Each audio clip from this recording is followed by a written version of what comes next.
And the race to the playoffs is heating up.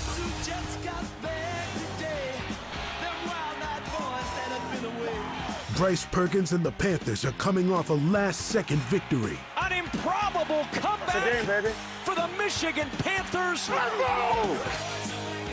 And they're looking to continue their winning ways. But Jalen McClendon and the Roughnecks stand in their way. Folks, welcome to the Jalen McClendon Show. Determined to keep their playoff hopes alive. We fight, we fight, we fight. Who will come out on top in H-Town? Wow. Can't throw it better than that. No one's going to catch him. Well, that is how you get after it. It's the Panthers and the Roughnecks on Fox.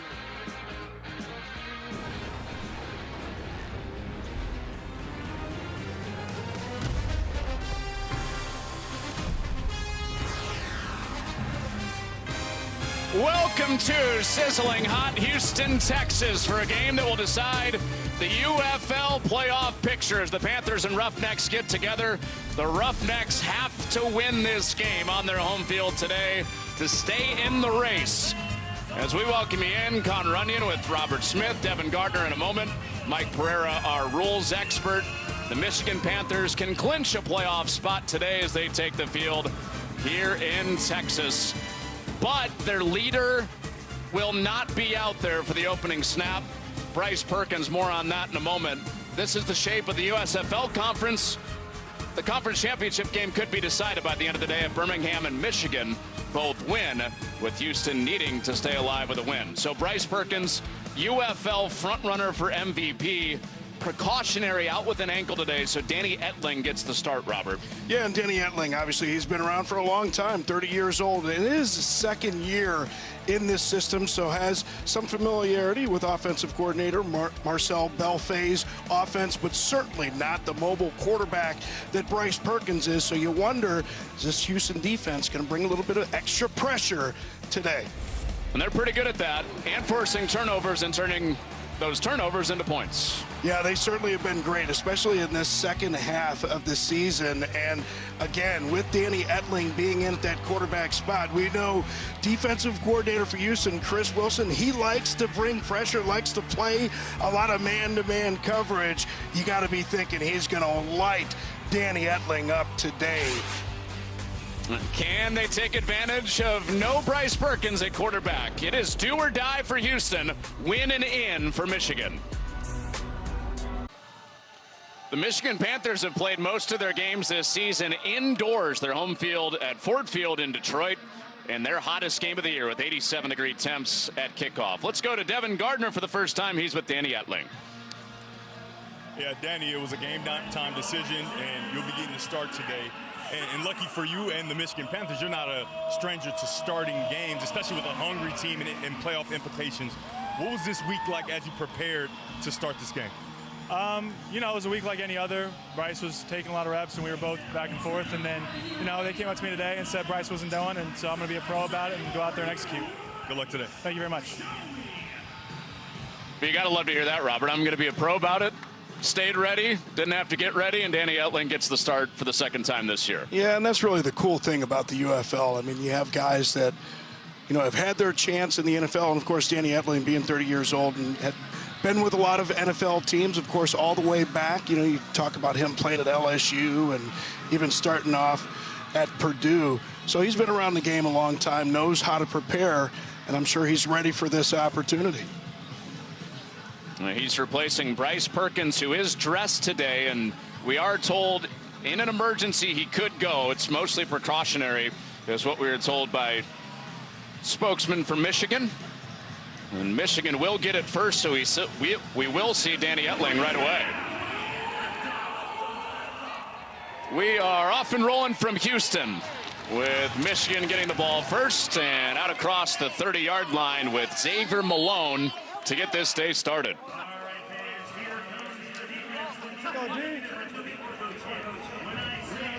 So we just heard from Danny Etling, who was splitting reps with Bryce Perkins early in the year. So this isn't a foreign offense or anything like that. Etling has commanded this huddle already this season for Michigan. Yeah, he has. And the only start that he had against San Antonio week 3, he left that game with a concussion. But we talked about his experience, certainly ready for this. And with Taua in the backfield, maybe lean on that run game. Well, he empties him out on the first snap of the day and throws into tight coverage to Taua. And incomplete on Ettling's first throw of the day. Robert, let's look at your players to watch. Yeah, wide receiver Jalen Moore really emerged this season. Watch for him today. And, of course, Taua, boy, what a game last week. Guy made some big blocks, catching the ball out of the backfield. And then on the defensive side, J.T. Tyler and Leon O'Neal. Well, first run for Taua, and a third down and long coming up. It's where Michigan does have a big advantage in the ground game with Taua and what he's done over the last several weeks since being re-signed. Well, this is certainly not the situation that you want to be in, though. Getting these third and long situations on the road with the defense. Again, Chris Wilson, defensive coordinator, likes to bring the pressure, likes to play man-to-man coverage, force some quick decisions. So third and long on Ettling's first drive of the day, and down he goes. Michigan allowing the fewest sacks in the UFL, but Ettling sacked to bring up fourth down. And it's really the pressure from 96, TJ Franklin, that's going to force Danny Ettling to step up into the pocket. You can see Franklin going by there, and then a host of the Roughneck defense there to make the stop. And of course, that's a big difference that you have. Danny Ettling certainly not the mobile quarterback that Bryce Perkins is. Well, with no Tashawn Bauer today, the leading pass rusher for Houston, they're still able to generate some pressure. He's out with a groin injury as Jameer Jones got home. So that brings out the Houston offense for the first time. And Robert, it has been a different looking offense since Jalen McClendon took over as the starting quarterback several weeks ago. Boy, and what a pleasure talking to Jalen McClendon. You know, this is a guy, of course, he didn't want his, you know, this is the kind of thing you don't want your agent, or your agent doesn't want you saying. He said he would play this game for free. He just absolutely loves the game. And he just studies the game so well, always knows what he's doing. And, you know, this is only his 9th start of a game since high school, but he's had a lot of play time. Hasn't had the number of starts, but certainly very experienced and just a student of the game. 180, one time. Was a Quandre White back there with him. And he grinds out a few yards on first down. Your players to watch on this side of the ball. Yeah, Zaquandre White had the big 52-yarder a week ago. Lawrence Keys, all kinds of circus catches along the sideline a week ago, but can take the big hits. And, of course, on the defensive side for Michigan, Kenny Willick is coming off the edge, and Kai Nakua, brother of Puka Nakua, all over the place in that defense. Kind of a Swiss Army knife. You'll see him inserted into the front and playing back in the secondary. You also see Samson Nakua on offense for Michigan, and there is the first down of the day. Josh Peterson, the tight end, moves the chains. Yeah, and this is something that C.J. Johnson said that he really wanted to see from this offense. Wanted to see some of that play action passing. Of course, they got to run the ball a little bit better. You know, Zaquandre White had the big 52-yard carry a week ago, only ended up with 69 yards in the game. So they want to have more consistency out of that run attack. Of course, with a quarterback like Jalen McClendon and the danger of his legs, just gives the defense a lot of things to think about. Well, back-to-back throws, that is incomplete. Donovan Mutin had the coverage on Peterson. Devin, what's going on? Yeah, you guys are talking about McClendon and his study habits, and as a former quarterback that's been a backup and backups all around the country, you're expected to really study and have great notes, but it's hard when you're not getting the reps. And you got a big run here. Go ahead, Connor. There's White across midfield, breaking into the second level and down across the 30. Robert, that looks a lot like the beginning to last week's game for Zaquandre White. Yeah, really amazing. This front is doing an excellent job open up the holes for Zakondre White, and he's just really patient, just waiting for that thing. Yeah, it's, you know, tough sometimes. You don't see it open up right away. Just have faith in those big boys up front. You can see Zakondre in that hot Houston environment. Probably going to take a quick blow. He gained 46 on that play and gets a rest, so Lorenzo Lingard has his first carry of the day. Well, Mike Nolan defense, Robert, usually does not allow you to run the ball very well like White just did, and that's been a strength of Michigan's front all year long. Yeah, it certainly has. You know, with all of his experience as a defensive coordinator, you hate to see that. And you know, unfortunately for Michigan, just have some injuries. Frank Ginda, who had been the UFL's leading tackler, out with the pec injury, the same pec injury that he had a year ago. So a lot of new faces on the back end. Well, after the big hitter, Lingard breaks free for a first down and plows ahead inside the 5. Well, what you hear from defenses a lot of times when you can't stop the run, it could just be flat out demoralizing, and they just pack everything into the box and all kinds of space for Lingard on the outside. Perfectly followed script here for Houston early.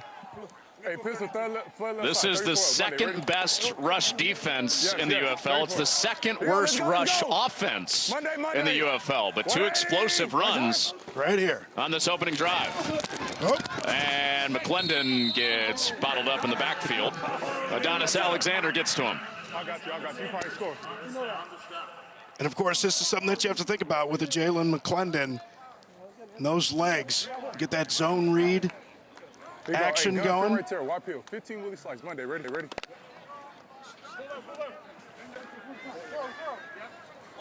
Even if it's not a called run, he certainly can do some damage here, especially down in the red zone.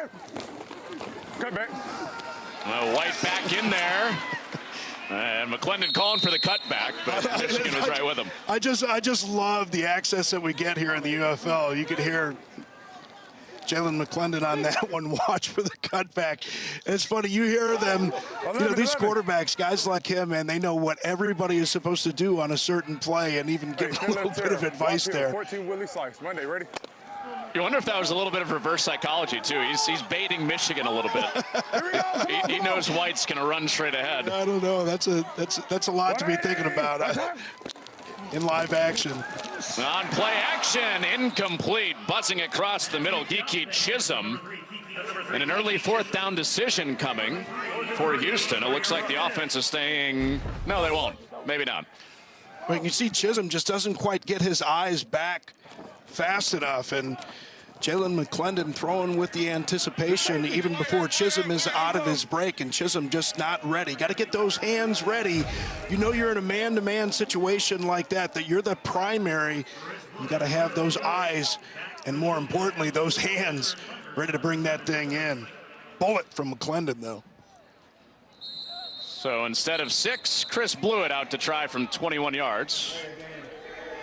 Offense, 5-yard penalty, still fourth down. Yeah, I love the kicker named Blewett. How did the University of Pittsburgh have a kicker with the last name Blewett and a quarterback with the last name Pickett? That would have been like your last name being Fumble.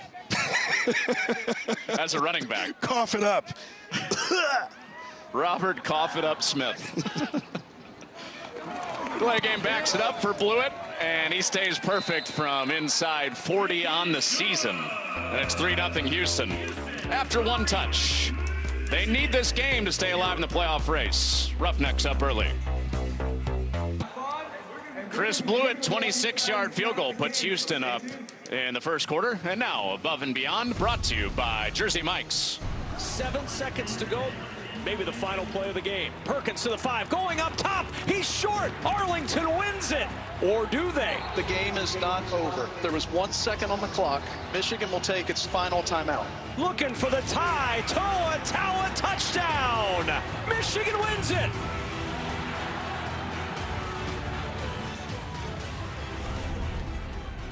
Well, a feeling of repayment from the football gods from Mike Nolan after Bryce Perkins led the team down there We're talking about some of the great games Mike Nolan, the head coach from Michigan, has been a part of in his career. The Cal Stanford band is on the field play. He was on the losing end. The assistant coaches were fighting each other in the press box while that was going on. And also, of course, the Minneapolis Miracle. He was on the Saints staff when Stephon Diggs made that great play. Game you were at, Robert. You remember that one well. I was at that game, and they were playing Let's Go Crazy by Prince. And you want to talk about crazy? That's 41 years old, that song now. But we'll talk about the Minneapolis Miracle maybe at a point later. Well, Michigan chasing 3, and Malone off the first hit and spins out for a couple extra yards on the kick return. Yeah, but I was saying that Let's Go Crazy song, probably some bad flashbacks for Mike Nolan, because they were blasting Let's Go Crazy for about a half hour after Stephon Diggs caught that pass. Incredible environment. If you're a Vikings fan. And not as much for Mike Nolan, and coach on the other side today was also part of that. C.J. Johnson for Houston was also on that Saints staff. But Michigan with the big comeback last week and 1 win away from the playoffs. And Danny Etling pulls it out, throws downfield, and floats it in beautifully to Gunnar Oaks, his tight end. And the first down of the day for the Michigan Panthers, unless the flag brings it back. Yeah, very well-designed play here, and players in the secondary kind of get their eyes out to the flat. That's the danger to the run-pass option, and allows Gunnar Oaks to get wide open downfield. Looks like we might have had a lineman downfield, which is also the danger of the run-pass option plays. Brian, they're 61 and 69.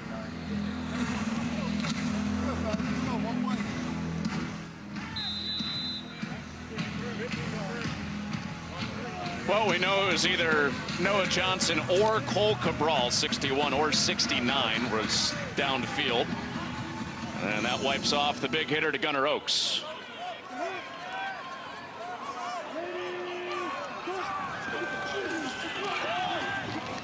Out the back door, Danny Etling in there for the mobile Bryce Perkins today. Out to the edge. Let's listen in. Let's go 11, 11, 11, 11. Rex Len, Charlie Scorpion. Rex Len, Charlie Scorpion.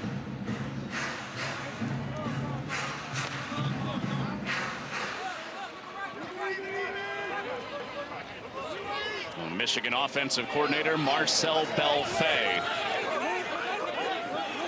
has the call into Danny Etling. McCrary got it with one hand and brought it close to his body and then wiggles his way for a first down. Nice play from McCrary to move the sticks. Yeah, what I like here is that Belfay is really getting that defense moving, especially that defensive line. You know, they say that you want to try and force the big guys to run and the little guys to tackle, especially early in these games. When you have the conditions like you have in Houston with this kind of humidity, it really just kind of wears those guys out along that defensive front. A quick set out to the edge. Malik Turner makes a move. He has a first down. So it looks like Etling's starting to find a little bit of rhythm on his second drive. Yeah, he certainly is. And of course, we talked about this being his second year in this system. Of course, he's very familiar with it. And Marcel Belfay doing a nice job, again, attacking those edges. And you wonder, Chris Wilson, the defensive coordinator, likes to play a lot of man normally. And of course, with Bryce Perkins being out, you can afford to do a little bit more of it without as much of a threat of the run. McCrary up the gut with the shoulder pads down in 3 plays in a row that have gone for first downs, but another flag is down. Offense, number 61. 10-yard penalty, first down. It was going to be on Noah Johnson again, and it sounded like Noah Johnson was a yard or two downfield on that play that got called back on the RPO earlier. And it's interesting, and talking to Bryce Perkins about Noah Johnson, and they said, as much as I'm a leader, you know, he's one of those leaders as well. And I'm sure he's not happy with himself for costing them for a couple of big plays here early. When Michigan went out with 2 minutes and down a score last week against Arlington, it was Bryce Perkins, it was Noah Johnson asking the offensive huddle, what team do we want to be? Obviously, they want to win the UFL. They went down, scored, and won the game. Out to the edge, it's Tawa. And he cuts into some of that penalty yardage with an 8-yard gain. We talked about Tawa earlier, and you know, he's that kind of guy, very physical, almost like a fullback type, but he's got some good hands. You could see him extending the arms away from the frame there, and then he's got a little bit of that wiggle too. He certainly doesn't, he's not built like the kind of guy that has a lot of wiggle, but you could see it last week on that late touchdown and conversion, and you could see it on that catch right there. He brings up 2nd and 11 with Etling running away, and he takes off and makes this more 3rd down and manageable. Etling certainly doesn't have the legs that Bryce Perkins has, but just enough. You know, we saw him keep it on his own read, keep that defense a little bit honest, and then just enough of the legs to buy a little bit of time right there. But a big 3rd down opportunity here. There's Oregon select on 1 minute. What you want here, Danny? If you just flip this over, Bryce Perkins out today, the UFL MVP frontrunner with an ankle injury. And a timeout. The play clock. Michigan, their first of the game. At zeros. 30 seconds.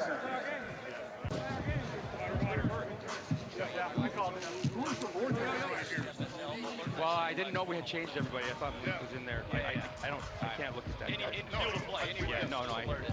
I'm just making sure that we. Yeah, I'm going to change the call. I'm going to go back. I'm going to go 11 here, Gary. Who are you putting? Who's in? Okay, there we go. You're in 11.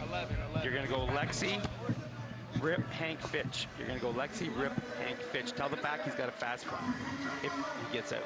I would, there's a possibility of going for 2 downs, okay? Well, I love it. I love the access that we get. And we can hear Marcel Belfay changing the play right there, and you can hear that Hank reference. So expecting that route right over the ball, and said want to get that running back quick to the flat. The running back is Tawa, who Etling hit a few plays ago out in the flat. Something right in the middle here. Pass away, easy. He goes up top, and it's incomplete. I got it. Malik Turner was streaking free in that hole, but it's 4th down. Are they going to go okay or no? Gonna go for it? Nope. That it? Yeah, Robert, you heard Marcel Belfay said maybe 2 to get 1 here. But they don't get anything on 4th and 7, so they will bring out the kicking unit. 76 and 69. BT Potter hit from 56 yards last week. That was the longest outdoor field goal in UFL history. A yard shy of that here. And a timeout. Timeout, Houston, their first of the game, 30 seconds. There's red. Got it.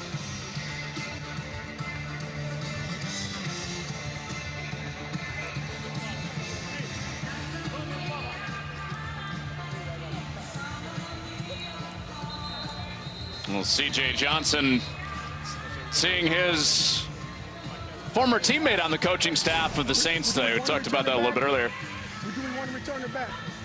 Yeah, and he talked about the cookies that Mike Nolan's wife is famous for. Apparently got some good peanut butter and chocolate chip cookies. We're gonna have to try and find a way to get some of those at some point here, right? Well, Houston takes the timeout. Oh, there you go. And Michigan brings the offense back out. Stay out, Danny. Michigan has been money on conversion downs this year. They are the best 3rd down and 4th down offense in the UFL. He wasn't 6 of 9. He wasn't backing up like he was going to do a quick kick, was he? He looked like he was sizing it up for a quick kick. Maybe not. Well, looks like he is going to throw it. He lobs one to the sideline, and a flag comes out. Jalen Moore running to the corner. And this might move it for Michigan. Defense number 26, 15-yard penalty, automatic first down. So Damon Arnett, former Buckeye, in coverage here. I don't know where the hold is. I mean, it looked like he got the hand on there early. I don't see the penalty there at all. And if somebody's going to be in C.J. Johnson's ear about a super challenge, that might be an opportunity. I just didn't see it. You're telling me you're seeing that with Buckeye-colored glasses? I am not seeing that with Buckeye-colored glasses at all. My reputation as an announcer doesn't allow things like that. On 1st and 10, out to the flag. This is out to Turner, who makes a move and has a first down.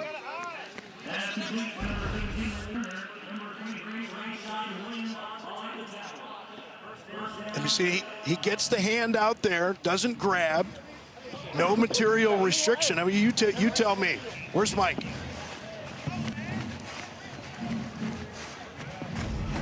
Come on, partner. Like, you're oddly silent here. Like, I can't even get a comment out of you on that. Did that look like a penalty to you? I'm with him. Okay. I threw you a jab and I take it back. Etling pulls it down and is tripped up before he could get into open space. You know, it is fitting. Early in this game, we talked about the Saints connection between C.J. Johnson and Mike Nolan, the two head coaches. They were both part of that game against the Rams in the NFC Championship game with the no call on a pass interference that the Saints feel like they should have been playing in the Super Bowl. 10 seconds, line up in it. So naturally, we get a borderline pass interference call early. Yeah, I'm surprised his staff wasn't looking at that one for a super challenge. This will be 3rd down with Tawa up the gut. Number 35, Tawa on the carry up the middle. 3rd down and 4. All right, what do you like down here, Robert, without Perkins? Well, I think Danny Etling has already shown today, though, that certainly doesn't have maybe the speed or explosion that a Bryce Perkins has, but he's been able to use those legs just enough to extend plays. I like something that gets him on the edge, that gets him an opportunity to either run it or throw the ball out. Well, play clock again. Michigan, their second of the half. Second. Well, that's brutal.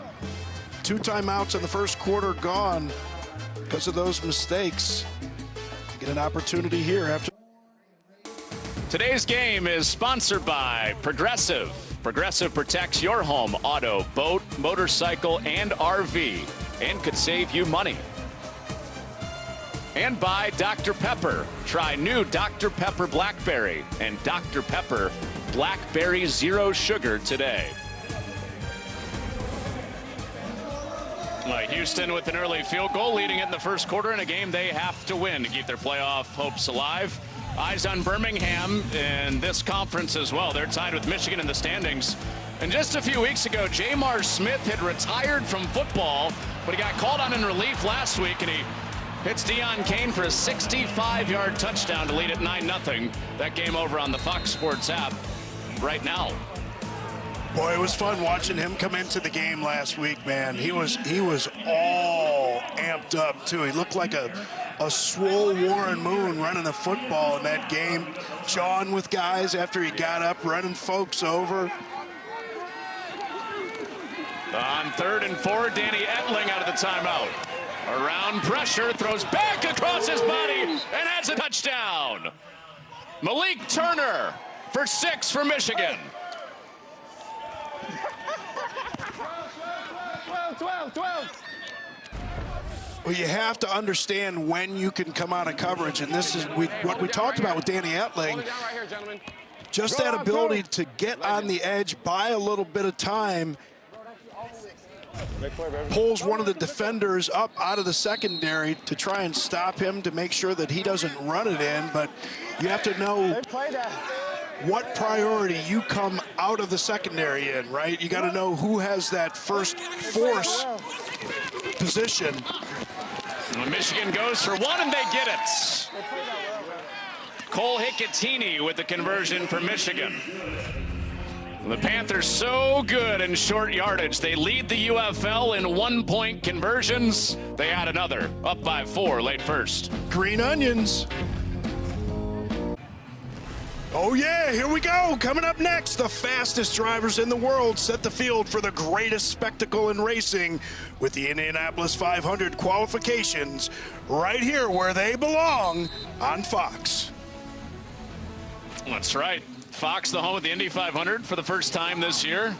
You love racing, Robert. Oh, I right? do love, man, I got to get in one of those 2-seaters too. I got to do that at some point. I haven't been in one of the 2-seaters in NASCAR or in Indy.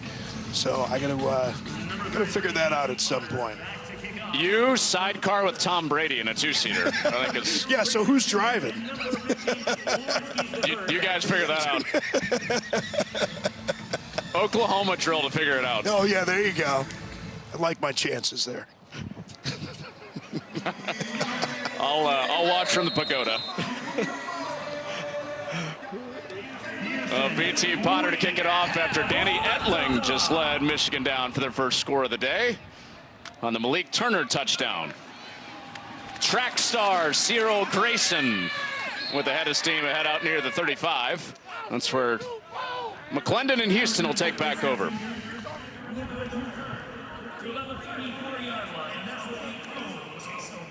You know, Devin was talking about the study habits of Jalen McClendon and how he's been in that spot a little bit. We were on a call with Jalen this week. Right. Pass 15, topper Z-Spirit Monday. Ready? And he was waiting for his turn, and he was writing the entire time. I thought he was taking notes on our call, but no, he showed us the book. He had a bunch of plays diagrammed out in a little note card. Non-stop. Here we go. Scribbling in that notebook. Hear that topper. Watch for the double post. He moved the pocket and throws it up top, but it's raked away by Kedrick Whitehead.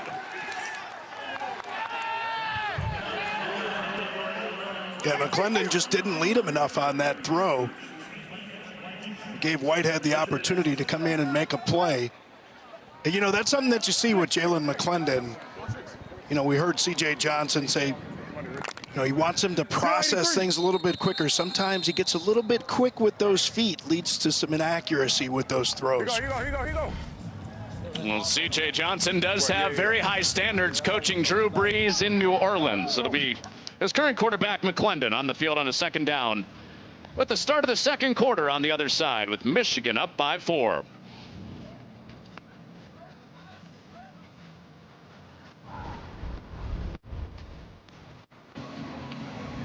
Chris Blewett, 26-yard field goal for Houston. And then a touchdown for Malik Turner. Hey, we already know the play. Double right, 14 knocks. As Michigan on the board with Houston. Finding most of their success on the ground against one of the UFL's best run defenses in Michigan. How much time we got? Here it is. Zaquandre White and Lorenzo Lingard with explosive runs on their first drive. 180. What's that? And back to the ground here and into that physical front for Michigan.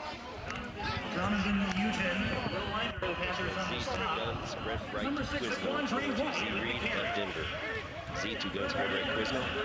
22, Z. Reed of Denver. Hey, Z to gun spread right, 22, Z. Reed of Denver. Monday, ready? Let's go. Huh? Yeah. Hey, let's go. Money down for your quarterback here. Here we go. What do we do in third and long situations? On 3rd and 8 for McClendon. And pressure at his feet kept the play alive, and a sliding grab across the middle to keep this drive alive. Justin Hall, the number 1 guy in receptions in the UFL. I love this. Watch this subtle climb in the pocket right there. Just not watching the defender. That's Kenny Willekes that was coming to his right, and he just shuffles up just enough to get himself some space. Does a nice job resetting his feet, making a nice, accurate throw. You just can't coach that type of poise in the pocket. Quick pop in the hands of Hall on back-to-back plays, and he's shoved out.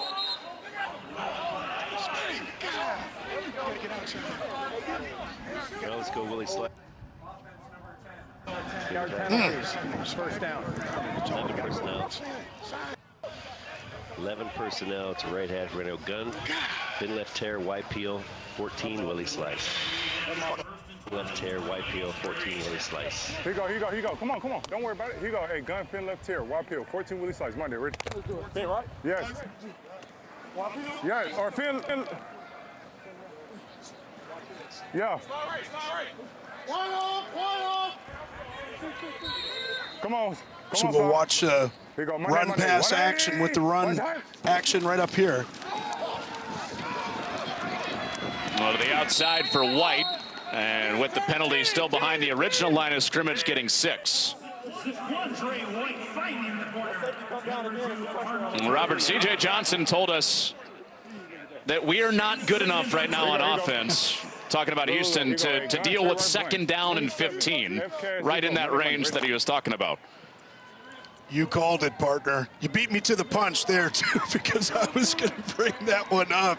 But you're absolutely right. You know, you get behind the chains, just bad situation to be in, but they did a pretty good job of getting most of that penalty yardage back. McClendon running away and throws it at the feet of White, and the whistle comes with Ron Stone. And remember, C.J. Johnson, and, you know, he talked about that processing speed of Jalen McClendon, and he wanted him to not always try and force the ball downfield. You know, you get in those situations like that, especially on a 2nd and 13, you got to be quick. Take some of those underneath throws. You know, Brian Billick was my offensive coordinator for a time up there in Minnesota, said, you know what? You never go broke taking a profit, right? And I think that that's what C.J. Johnson wants to see more of from Jalen McClendon. Well, movement down at the bottom. Lawrence Keys got started early. False start, offense, number 15, 5-yard penalty, 3rd down. Never. Offensive coordinator, this would drive not just the quarterback or wide receiver coaches crazy, the offensive coordinator crazy. Never should a wide receiver jump off sides. Just, you never get the false start out there. All you should be doing is watching the football. So 2 penalties in this series for Houston, and that is incomplete with Donovan Mutin right there with White. He wasn't going much further, even if he did grab that. Boy, the anatomy of a broken drive, right? You get those combination of the penalties, you know, self-inflicted wounds. How many times do you talk about those kind of things? You know, you go with this Houston team that just drove the ball right down the field initially, and they just kind of shot themselves in the foot a number of times on that drive, and here they are putting the ball away again. Number 13, Xavier Malone, back to receive. Is the you never get broke making a profit? Is that a Brian? That's a Brian Billickism. You never go broke taking a profit. That's a Billick original, huh? I don't know about original. It's the first time I heard it. Original to you. Malone looking for a crease, and he's got blockers out in front down the sideline. Wow. There goes Malone. Foot race. Can they catch him? He's down at the 1. Man, if he didn't have the braids, he might have scored on that one. 88 yards of electricity for Malone. At the 1-yard line prior to the ball coming loose. It's first down. Boy, great job picking up these blocks along the sideline. And nice job, guys, not getting the penalties. Look at that. He grabbed a braid there. Literally a hair away from a touchdown. Well done. And Marvin Moody making that play. He's made so many plays from his linebacker spot this year. Makes a saving play there. See if they could save him 6. Be a heck of a stop for the defense if they could keep this to a field goal try. A yard away. Etling pulls it out, flips it to his tight end. And Nakua has a touchdown. Michigan with their second of the day.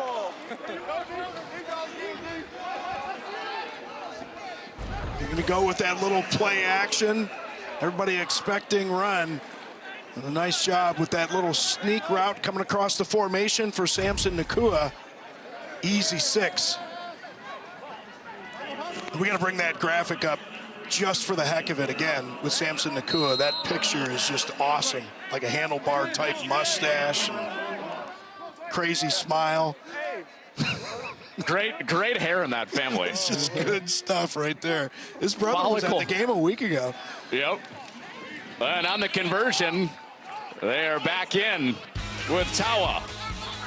All set up by the Xavier Malone 88-yard punt return. Then the second touchdown of the season for Samson Nakua and all that mustache glory.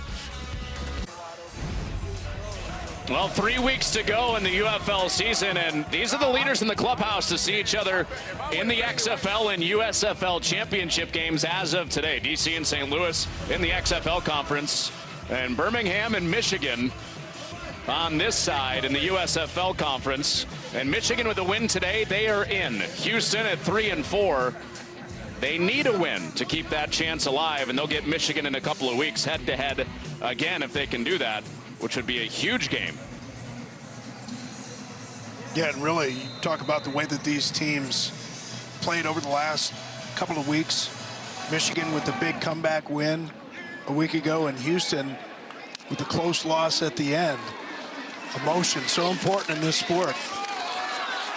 Cyril Grayson bounced off some friendly fire and uses his lightning quick legs to get out across the 45. Does a great job staying upright on this one. He's definitely got the speed, but he's got some power too. Here you go, here you go. 400 guy, man. I got a soft spot in my heart for the 400-meter runners. Right slide, 35L, 2-2, ready? Where were you running in the 4x4 if Grayson is involved? Are you leading that thing off? You anchoring?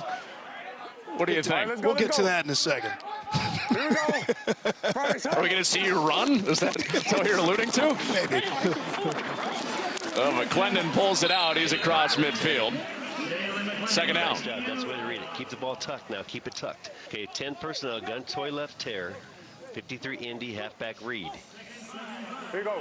Gun toy left tear. 53 Indy halfback read. Gun toy left tear. 53 Indy halfback read. Monday, ready? You try and package those plays. You know, with a guy like Jalen McClendon, you get him on the edge initially. Now you get that run action again, and then throw that ball downfield. He keeps it underneath, a little bit behind. That might have cost them the first down, but it is complete to Kirk Merritt, and it'll be third down and short. 12 personnel. Pistol fled right slot, 35L. Pistol fled right slot, 35L. Come on. I mean, go. Here you go. Hey, pistol, look. Pistol fled right slot, 35L. Monday, ready? Yeah. Yeah, come on. Monday. Right here. 180. White side. McClendon pulled it, and Michigan stuffs it on the read. Noah Dawkins up from linebacker for a loss of 1. We call it, partner. Here you can see Dawkins reading it all the way from the backside, not fooled at all. Knows what to expect. Here you go. Hey. Been watching his film. Hey, pistol, flip right side, 34 moves to there. Monday, ready? Well, important for Michigan to get a lot out of Dawkins today with Frank Ginda out, the middle linebacker and one of the UFL's leading tacklers. 180, right side. That play brings up a 4th down and 2. And up the gut, Houston converts. Kirk Merritt back in there after being out with a hamstring injury last week. Keeps the drive going. Yeah, this one, you call this just running through the smoke, man. You just got to get that ball and go. be right or be wrong, but be decisive. You don't have any time to play around on those 4th down carries. Just hit it full speed and hope for the best. Hope that your guys open something up for you. You can see Willikis right in the middle of that smoke. Kind of caught in between the defensive end for Michigan. And he comes crashing in again, and that leads to McClendon pulling it. And he's popped after a few. Well, this is really stressing this Michigan defense. You can see again, Eric Price, the offensive coordinator, packaging these plays. You're getting this zone read action a lot of times. With a quarterback like Jalen McClendon, you threaten on the edge. And some of the times you get that zone read action and then you get that run pass option. Get a quick pop downfield. Here is that play action just ahead of pressure. It is caught for a touchdown. Kiki Chisholm with a great delivery from McClendon with heat in his face. Just love the poise of Jalen McClendon. Knows that he's going to take the big pop, but watch the placement on this ball. He knows I'm about to take it, but that's all right. I'm going to get it to my man Chisholm. Perfect placement. He's getting Taylor Stallworth all up in his grill. He's trying to get the view of that ball landing in Chisholm's hands. I just love his approach to the game, man. This is a guy that's just all about football. Just love to hear it in his voice. He's going to be around the game for a long time as a player and a coach. McClendon on the one-point try throws an interception.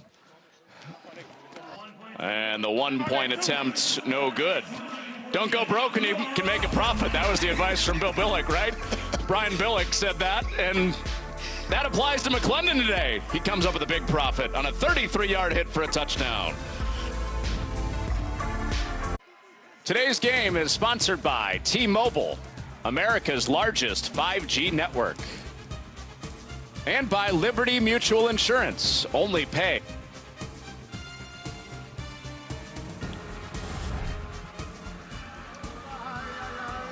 A dime from McClendon, a 33-yard touchdown to Kiki Chisholm. Has Houston right back in touch after Michigan scored back-to-back touchdowns.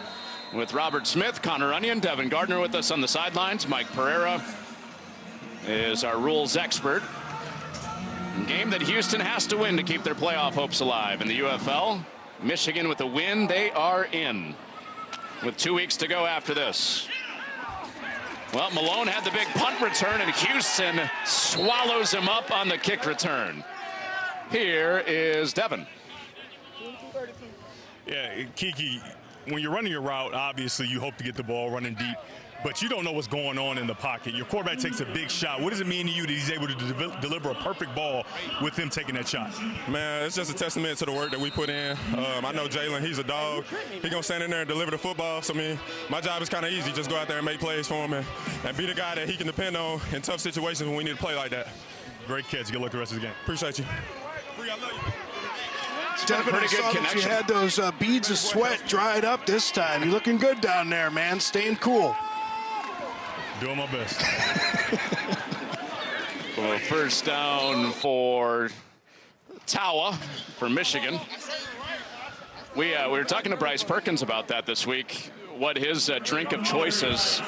Curious what it is for Devin today. It's pickle juice, the electrolytes. What do we got flowing down there? You know, I always like to get a nice apple juice, maybe a Frost Gatorade, right? Oh, nice. No buttermilk. Yeah, no buttermilk. Can we get a milkshake delivered to Devin down there? Danny Etling slides I don't know down. how well that'll sit with my stomach. Well, that's an IndyCar thing, right? I don't know how well that'll sit. The Indianapolis 500. I know you've been to the Indianapolis 500, Devin. I haven't been to the Indianapolis 500, but I've been to a race, and it is the loudest experience of my life. Yeah, those normally aspirated cars back in the day, man. Now they got those turbos and all that stuff, but Yeah, it's amazing. For people that haven't seen it in person, do your very best to get to some kind of race. It's a quick hitter that's complete. Flag comes out, and Siosi Mariner for now has the first down. Look at the marker down after the 16-yard gain. Blocking downfield. Pass interference, offense number 17, blocking downfield on a pass that crossed the line of scrimmage. 10-yard penalty, second down. Yeah, Malik Turner there. He didn't quite put the best acting job there. You got to make it look like a natural route, right? You can't just bump the guy in the chest and then stand over him. Acting. Yeah, the little taunt will draw a teeny bit of attention. Turner gets that called back, so back to the 29 on 2nd and 15.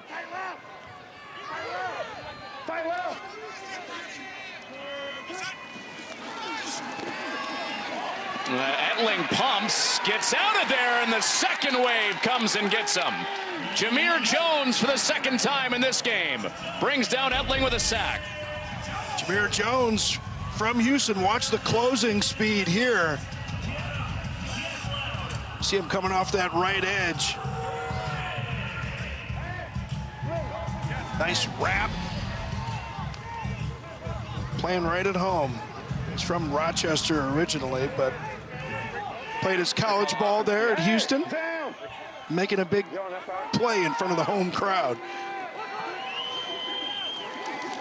So it brings up 3rd and 18 for Etling. He's underneath.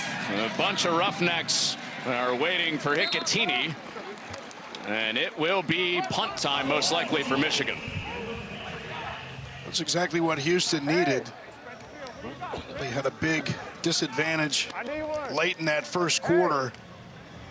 The 3 and outs, and Michigan hanging on to the football, dominating the time of possession.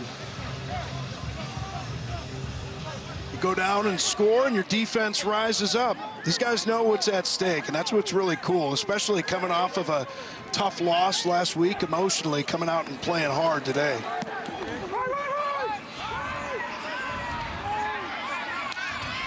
Well, booming punt drives Keys back. And he weaves his way up to the 40. Got about 30 on that return. And Houston, who led it 3-0, saw 14 unanswered scored. They try to take a lead back. Late second quarter next.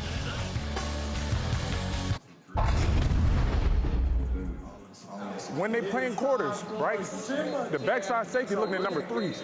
It's one-on-one. Special. Yeah, it's special. The number 1 is one-on-one with the corner. If we run a double move, act like he run the corner and run the post, you know what I'm saying? I would always just call jump corner here. Yeah, I'm just making sure you're good.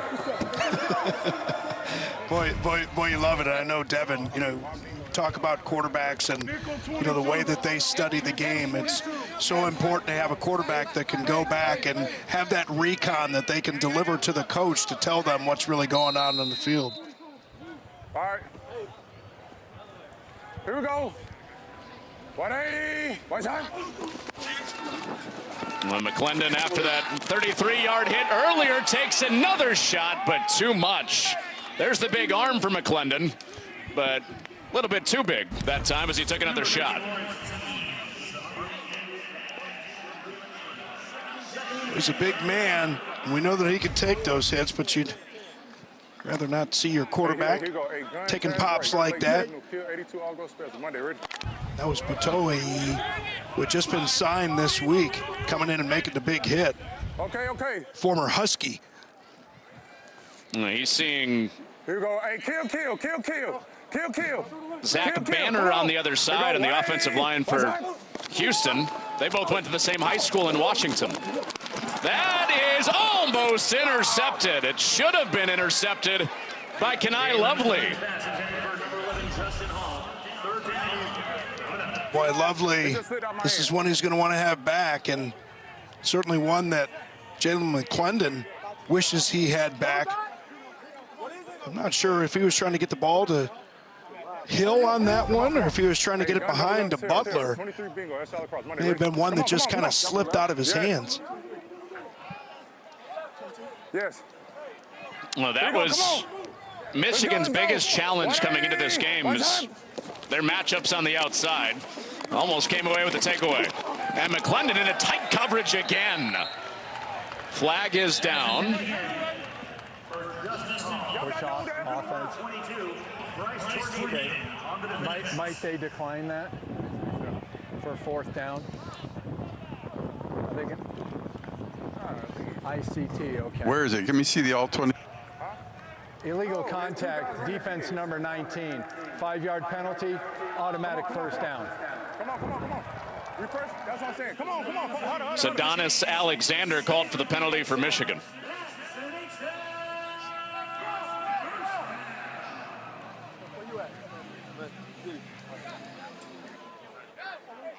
Hey, here you go. Hey, flow right, Z short, fake 38, naked left, F under Z over. Monday, ready? Come on. Hey, I'm under Jack. Hey. So instead of 4th down, 1st down for Houston as they try to take the lead before halftime. No. So we get a little bit of play action rollout here from Jalen McClendon. Rolls to his left. He's on target and a 1st down. He hits Emmanuel Butler, who's been good for an explosive play each the last couple of weeks. Yeah, and Eric Price has really done a nice job kind of changing things up. Get different types of zone read action, and here you go with the naked rollout.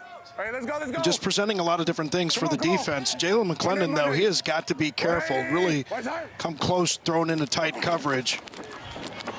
And he keeps this one himself and avoids an even bigger hit from Donovan Mutin.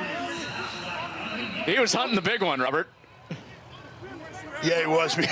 He was looking at Jalen McClendon looking for a big run and Mutin looking for the big hit. Neither really happens on that play.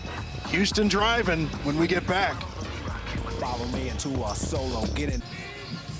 Coming up, the Progressive Halftime Show, full of Dippin' Dots, allegedly. We have first half stats, highlights from around the league, and look back at the rest of the season in the UFL and the best of the season in the UFL. With Robert Smith, Connor Onion, Devin Gardner is down on a very steamy turf here in Houston. Feels like 100 degrees. No, we good. They're going to run it. Not going to go with the kill. The kill was the all-go special. Here you go. 180. What's that? So short instead, the adjustment made. Devin, what's it like down there today? Oh, it's extremely hot, and so that ball that kind of sailed on McClendon, you hear him kind of say when the receiver runs back, hey, it slipped out of my hand. Well, my hands are dripping sweat, and everybody around here, they're all keeping towels to try to clean their hands off. And you know, for a quarterback, you don't get to wear gloves, and you handle the ball so much. So that's something to look out for. He has to try to keep his hands dry so that doesn't happen. Come on. Larry, here we go. Hey, check Larry. 180. What's that? On a 3rd and 4, inside 2 minutes before the half. McClendon escapes. Didn't have it on the ground, and it's knocked away. Whitehead with the late recovery. Second time he's done that down the field today, and it brings up 4th down. Yeah, and you love the mobility of Jalen McClendon, the ability to escape, but it's about 3 times on that drive. You know, he's taking his chances, right? Like, he wants to try and get that ball downfield, and again, that's something that C.J. Johnson told us. And just in case Brian is listening, it is you never go broke taking a profit. This will be a season long for Blewett, and it is true. Make it a 2-point game. That's why I leave that quote to you.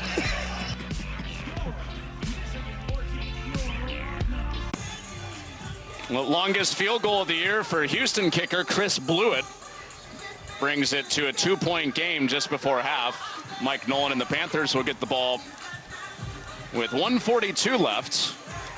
Houston will get the ball at a halftime. And a game they have to win. Stay alive in the playoff race in the UFL. Michigan with a win, they're in. And 2 weeks left to play after this one. Xavier Malone. Woo. And they're all over him again. He is sandwiched down, and he stays on the turf after the big hit from Sean Preston. Rashad Berry was also in on that tackle.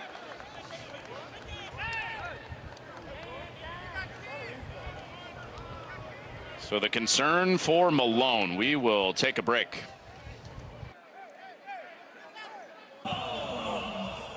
Well, Xavier Malone came off after a big hit on the kick return and came up on his own power, walked off the field and is headed over to the tent.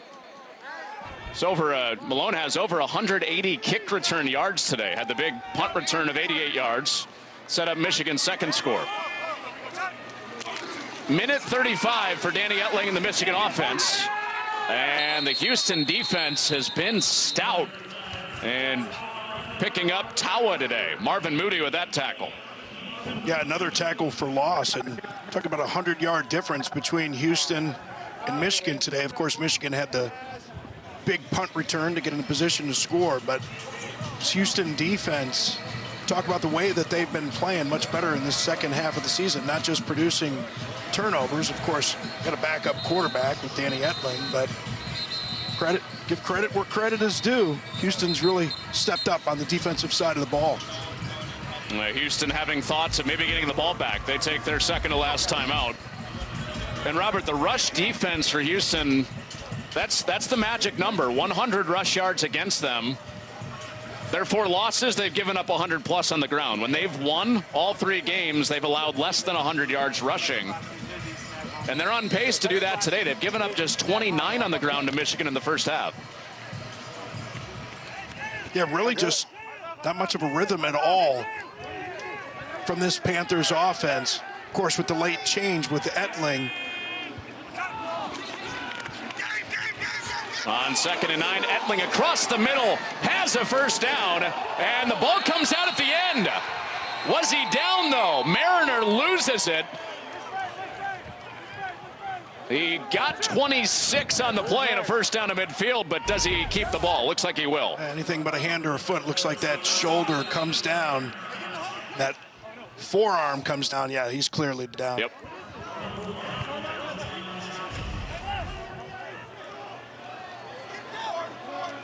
So a little bit of rhythm to this 2-minute drive for Etling in Michigan. And back-to-back completions. Jalen Moore with a first down.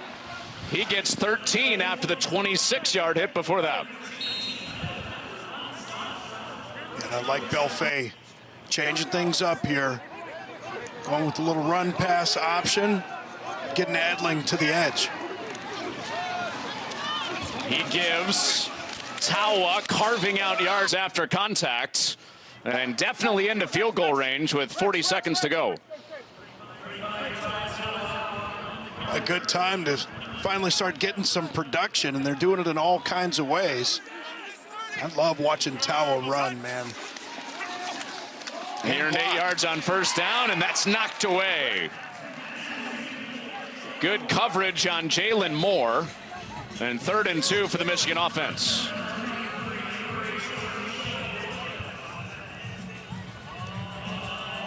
Got all kinds of time here. But you also want to protect the points. Don't want to take any big sacks.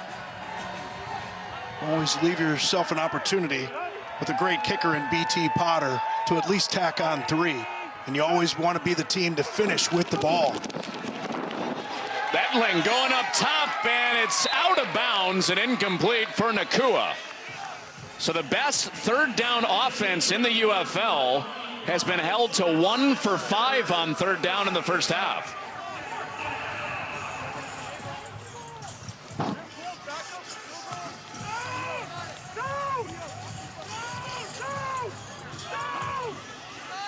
Well, Michigan and Mike Nolan will play for more points before halftime. And BT Potter has already hit from 55 in this game. This is a 46-yard try.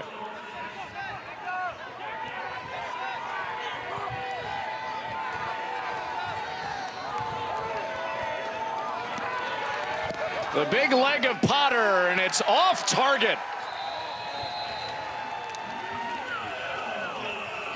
So pretty good field position. Only 16 seconds left for Houston, chasing 2.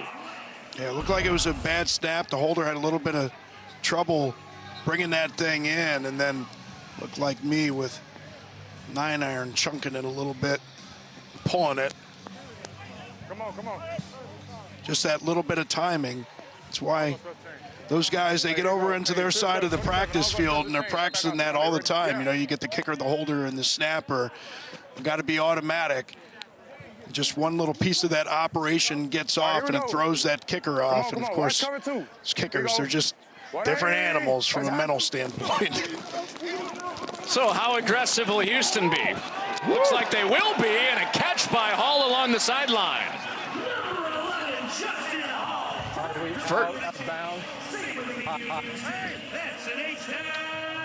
He was out of bounds. That stops the clock with 9 seconds. One timeout for Houston.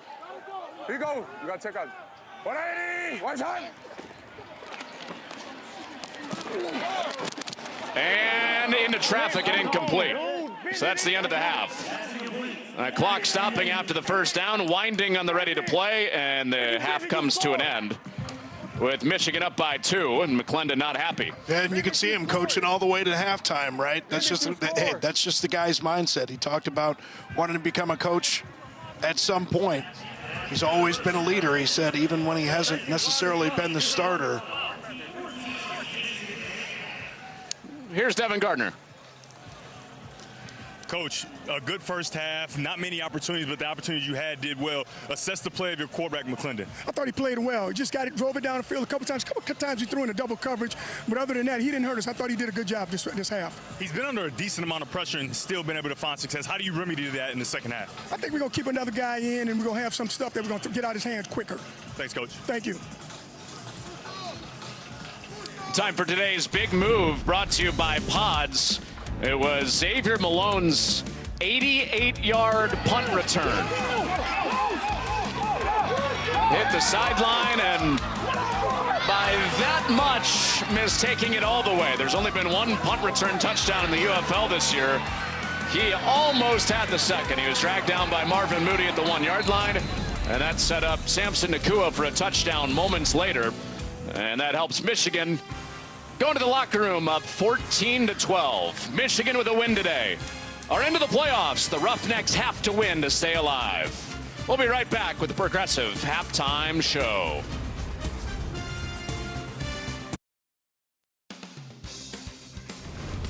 Welcome back. Today's UFL Halftime on Fox is sponsored by Progressive. As we hit the home stretch of this UFL season, let's look back at the best sights and sounds of the UFL so far.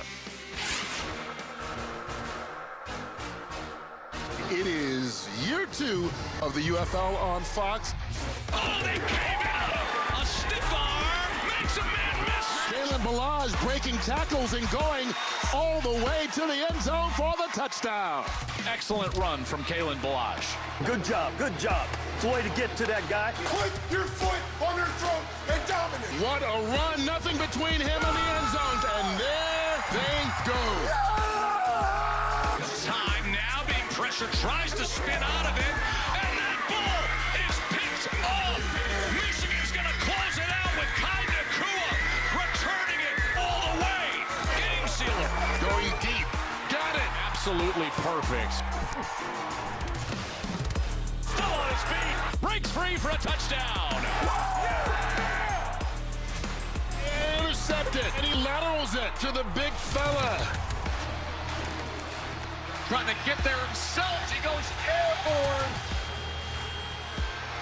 Isaiah Henny is going to take this one all the way back. Oh, that is picked off. Looking for the house goal. He's got it. Oh, he pressed the X button to the end zone. Off the deflection. My, oh my, was caught for a touchdown. Here comes the pressure. Perkins still on his feet. Somehow, someway. Houdini does it again. Can he find something? He does it himself. Finally get back on the field, man. Just a real moment. Rub that lucky head. Yeah, welcome back to Houston. Here we go. Today's UFL Halftime on Fox is sponsored by Progressive. Michigan leading 14-12. And this is how it happened in that first half.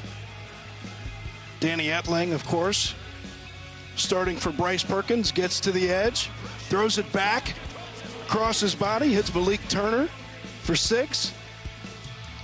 Get a nice little dance there with his partner. Little run pass option.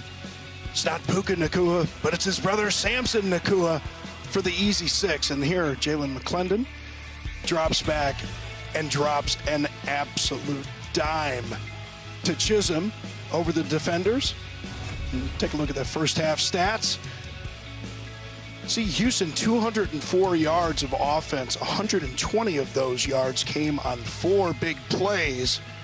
And they really kind of turned the tables. Time of possession.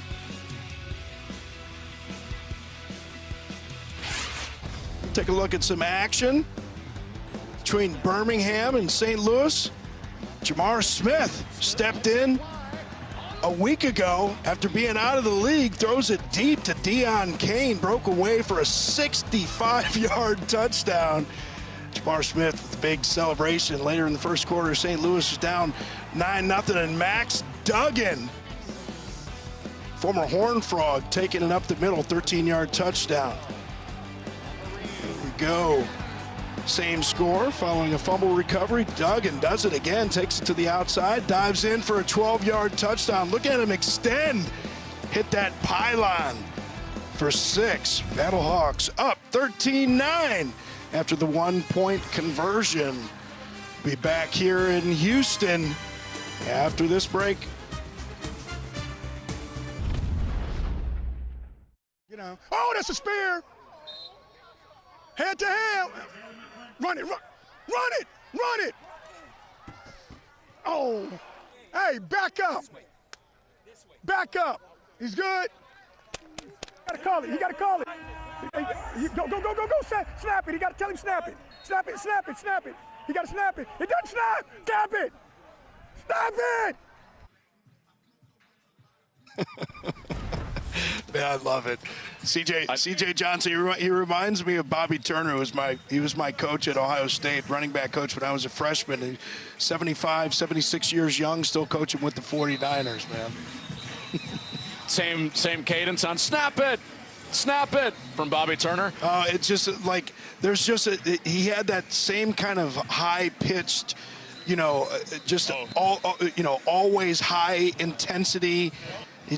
You're always on edge, but also a little bit amused, right? Like that's just kind of the way that it was, and we still share some of those stories, with those guys that you play with. But CJ, you love the intensity, and coaches are just different, man.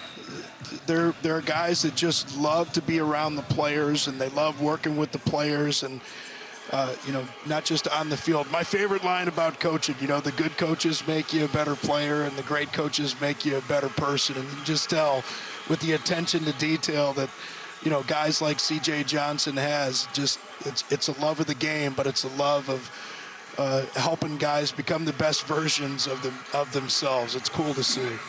Robert, I was impressed with his positivity this week after an absolute gut punch last week. They were up in that game 25-6 and ended up losing to Birmingham, and said, it's pretty easy to get refocused on Monday when that happens, and had the optimistic approach all the way through. Yeah, guys, they want to put that behind them as quickly as they can. And, you're playing for your playoff life this week. You can't let a team beat you 2 weeks in a row. Houston gets it first. That was not all the way in for Grayson, so no touchback, so he brings it out and makes something out of it. There you go. Ends up getting 28. That's that 400 speed again. And what I was going to say is, yes, I looked up his 400 time, and yes, mine was faster. What were you at? What time? Yeah. I was 45.73. I qualified for the trials in 92. Yeah, that's Ohio State. Ohio State, we won the NCAA 4x400 in 93. 2 Ohio kids, 1 Kentucky kid, and 1 New York kid beat all them Baylor, Texas boys. Here we go. So you would have anchored at LSU on Grayson's team, I guess. No, I don't think so. I 45. Still would have been that third hang-on leg. First play of the second half to Justin Hall. He's got 8 yards. Pistol, fix right. Fake 19, make it right. Pistol, fix right. Fake 19, make it right. Here you go. Hey, pistol, fix right. Fake 19, make it right. Monday, ready? So naked right, they're going to get him rolling out again. And the thing that we heard from C.J. Johnson, all right, okay. He doesn't want Jalen McClendon to get bored. Don't get bored throwing underneath. Don't throw it into double coverage. Well, he throws this one underneath, and it's enough. And complete to Josh Peterson. And first drive of the second half has the chains moving. Well, I mean, and that's exactly it, right? And that's the exact reason that you want to do it. Yes, you want to be able to drive the ball downfield. You want to be able to make those big splash plays. But ultimately, your goal as a quarterback is to get to that next set of downs. Well, C.J. Johnson used Bryce Perkins, the supposed opposing quarterback today, as an example for Jalen McClendon on not chasing highlights and being patient. Thought you were just talking about Robert. It's on the ground, and White hangs on to it after a couple yards. Demo left. They got one down. Good. It's like Rondell Carter is down. Quick game.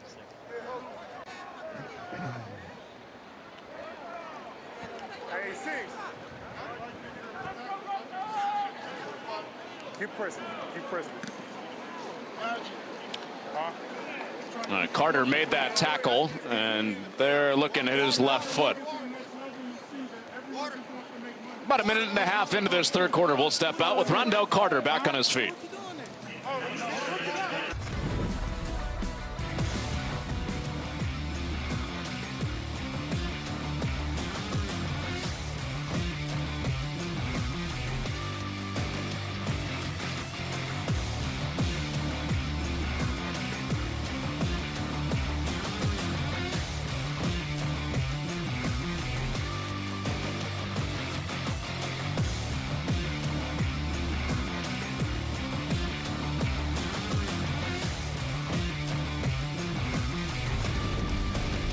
That was today's game flow, brought to you by Progressive.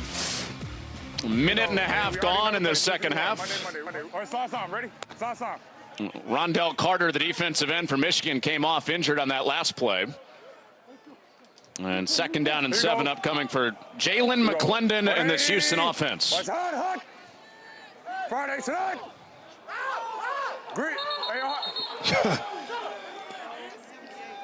Hold your water. Ball start, offense number 78, 5-yard penalty. Stand the ball. Come on. Zach Banner, the left tackle there. He's the leader of that group, but couldn't quite hold his water. January. And they're trying to get some free yards, and he's over at that right tackle spot, actually. Here you go. 180. What's that? Throw backs him up 5 and back to the flat, and the hit absorbed by Justin Hall.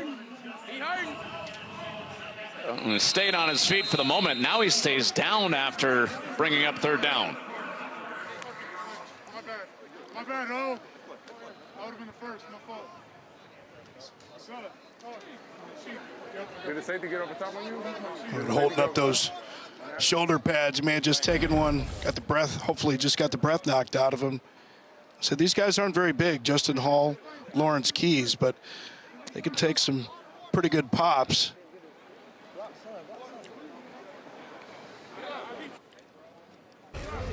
See, defender DJ Miller came in there, caught him. The Hall's none the worse for the wear. That was, Robert, that was Maction on Maction crime there. That was former Ball State Cardinal Justin Hall getting hit by Kent State Golden Flash DJ Miller. That's Maction at its finest right there. First time I got the wind knocked out of me, and it had never happened to me before. And it was a Sunday night football game, and I thought I was going to die on the football field. I don't know why they should tell you, like, if you get the wind knocked out of you, like, you're going to feel like you're going to die, but you're going to be okay. Hey, just leave it. Here you go. 180. What's that? On 3rd and 3, McClendon back across the middle. First down without his top target out there. He still finds a way to keep the drive going with Emmanuel Butler. Yeah, and we heard C.J. Johnson talk about this, and you could see Eric Price, what they really wanted to do in this second half because of the pressure that Jalen McClendon was facing on more of the drop-back passes. They wanted to get more 6-7-man protections, leave some extra people in, but they also wanted to get the ball out of his hands quickly, and you could see that here early in this second half. Okay. Here we go. Justin Hall still on the sideline, the #1 target in the UFL, leads the league in receptions. Some pressure shown off the edge, throw the other way from McClendon, and complete to Kiki Chisholm, who scored a touchdown in the first half. What, the run was there? Very patient and methodical with the approach here. Getting that ball out of Jalen McClendon's hands quickly, and if you're Michigan defensive coordinator Colin Bauer, you may want to take some more chances, kind of get up in the faces of these receivers. You're giving them too much space. They're more than happy to accommodate by hitting the throws underneath. And here you can see again, all the way back at the sticks, all kinds of space underneath. And the swarming run defense of Michigan shows up to bring up 3rd down. Bottom of that pile, the new guy, Benning Poto-Ai, makes the play. Yeah, and we saw Poto-Ai make a play earlier in the game and just kind of slices his way in there. Hey, gun snug left, Wap Hill, 22, money, F choice, Monday, ready? Where you get those big guys like that can move. His first game as a Michigan Panther. You mentioned it before, Robert, former Washington Husky. Also had some time in the NFL. On 3rd and 8, McClendon through pressure. It's Hall back in there after taking the shot, but he's short. A little bit short. Whitehead there to make the play immediately. Now what's the decision going to be? No. We're going to go for it.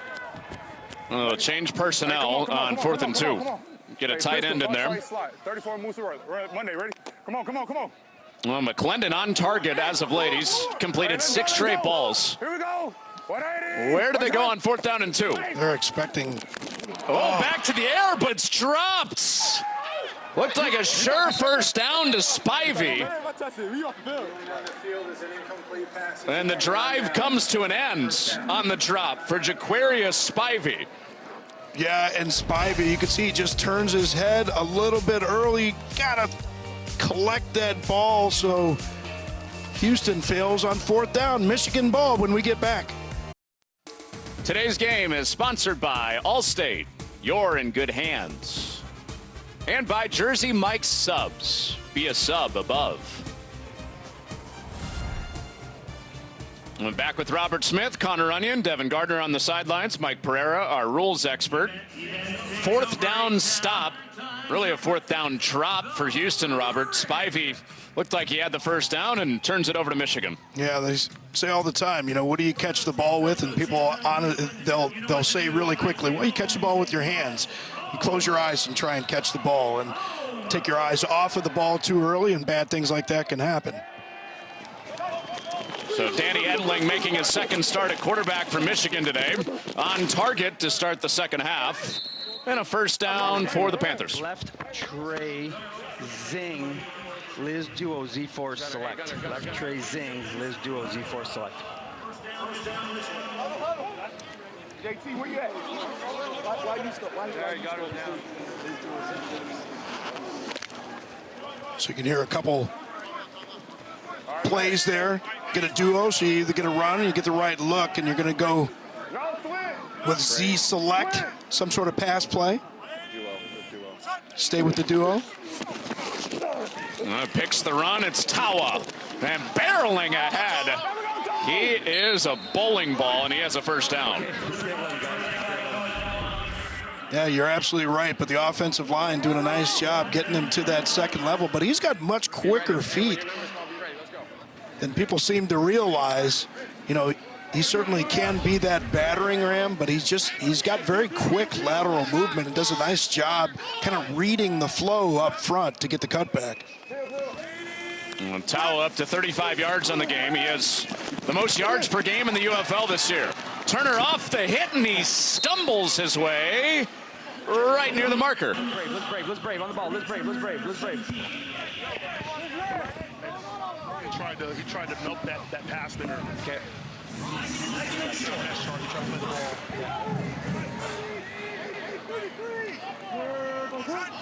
So Turner came up a yard short, and Taua has been a first down machine this year. Has another.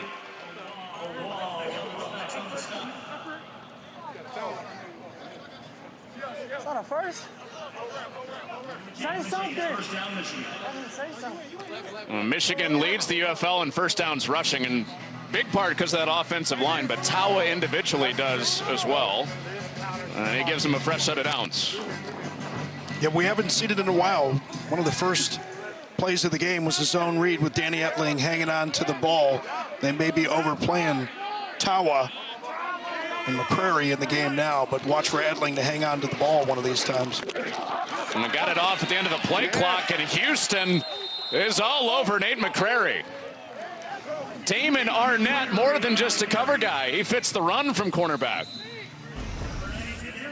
You got to be able to do this as a running back sometimes, or excuse me, as a cornerback sometimes. Got to play physical.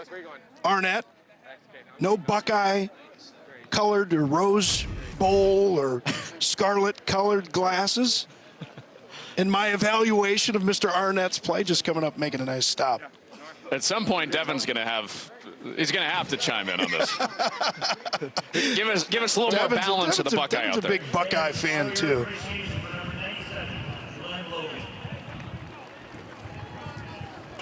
Glenn Logan, the man down for Houston. Did you say untrue? Although Devin, I think our records against the opposing team in the big game, I was 0-1-1. I don't know that you're much better than that.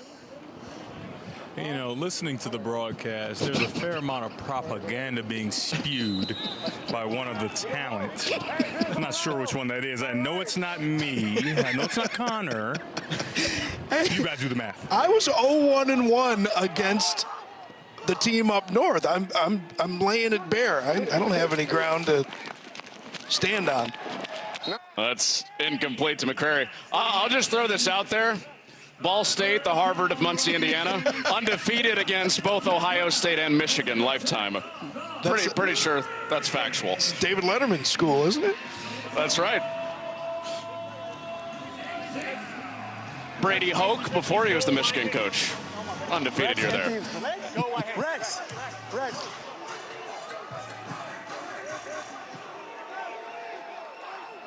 Danny Etling and Michigan 1 for 5 on third downs, and timeout before this 3rd and 16. 30 seconds. I know C.O.C. Marino liked the matchup that he had. So many times coordinators, they try and isolate those receivers on the backside to get 3, sometimes 4 eligibles to one side. Robert, we can get Devin in on this too as a quarterback. What have you thought of the job Etling's done today in relief of the injured Bryce Perkins? In my opinion, he's done a really nice job. You would think that the game plan would be a little different, right? You wouldn't see as much RPO. You would see more of a drop back pass. And that's kind of what we saw in that first drive where they went quickly 3 and out, didn't have much success.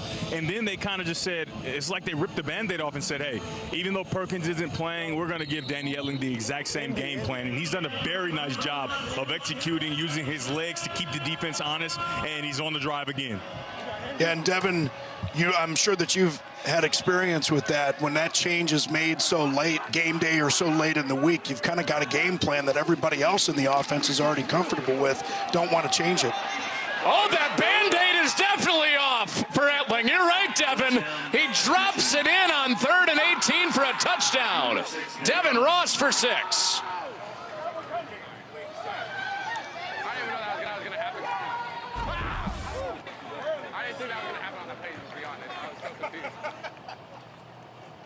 That's just a cornerback, just didn't drop into position. I mean, nothing fancy on that play. They had Rashad Williams out there on the outside, and he just doesn't get get out of his back pedal fast enough.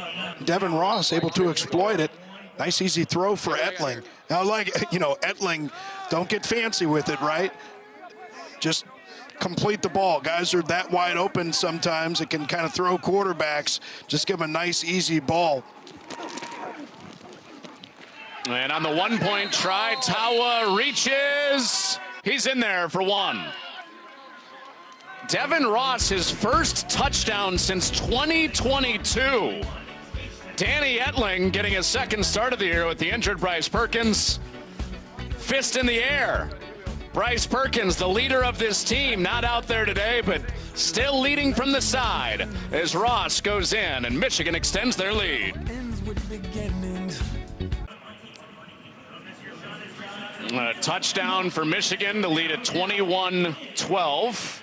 Palindrome score. Thank you to Michigan grad Brad Weimer for that. Yeah, and not a safe lead in the UFL. 9 points. That's Ohio State math for you right there. All right, now everybody's just showing off. Well, you're right. This is a one-score game still because you can go for 3. That kick was into the zone, and that's a tough one to return for Lawrence Keys. And Houston will come back out chasing 9.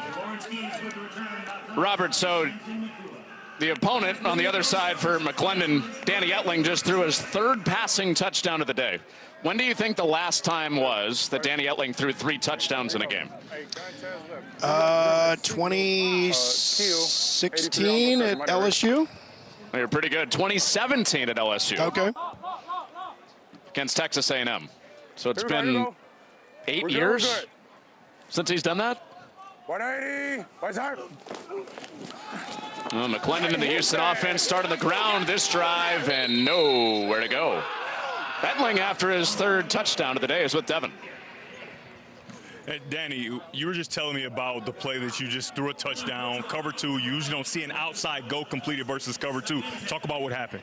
Yeah, so, it's 3rd and long. They have their kind of 8-up structure where, they could bring all those guys, but we're 3-by-1. They have to drop someone out of there to cover, so we flip the protection to get it handled, and then great job by the receivers. They're running, so we get really 3 guys vertical on this safety, and when he stays inside on number 2, we're just trying to get out there, and it's just a tough position for him to be in. So it was a great job running from those guys. Great job by D. Ross, and, you can't ask for any better than that.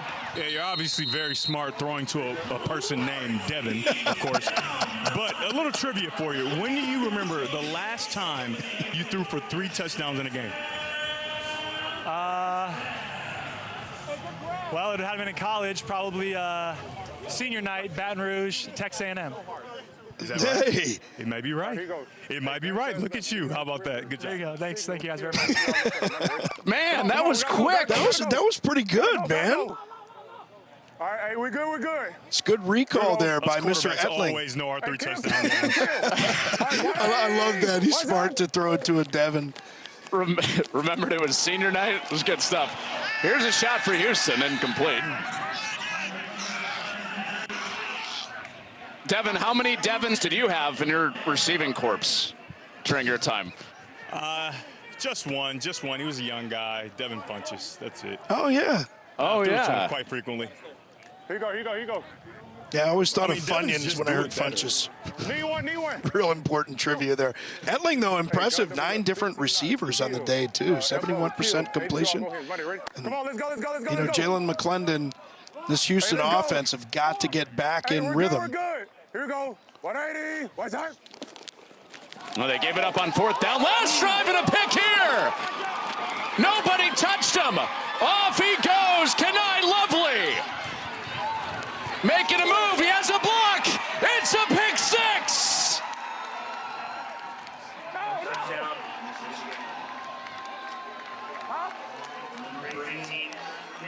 Don't call it instinct. Call it doing your homework.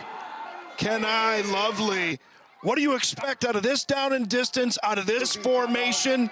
Expects the little bubble, reacts to it, triggers on it, makes the catch, realizes he wasn't touchdown, and gets in for the touchdown.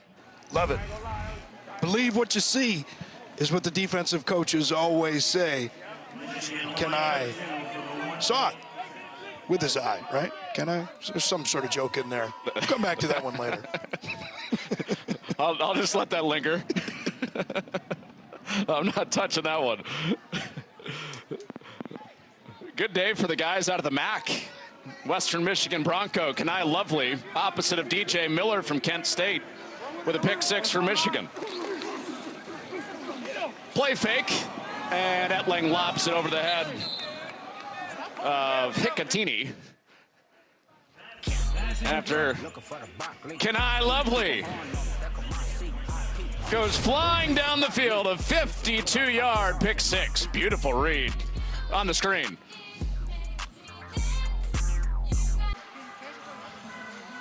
Well, Michigan and Houston shaping the playoffs today in the UFL. Houston needing a win to stay alive with 2 weeks to go after this. Michigan, with the win, they are in. And know they'll be in the conference championship game in a few weeks.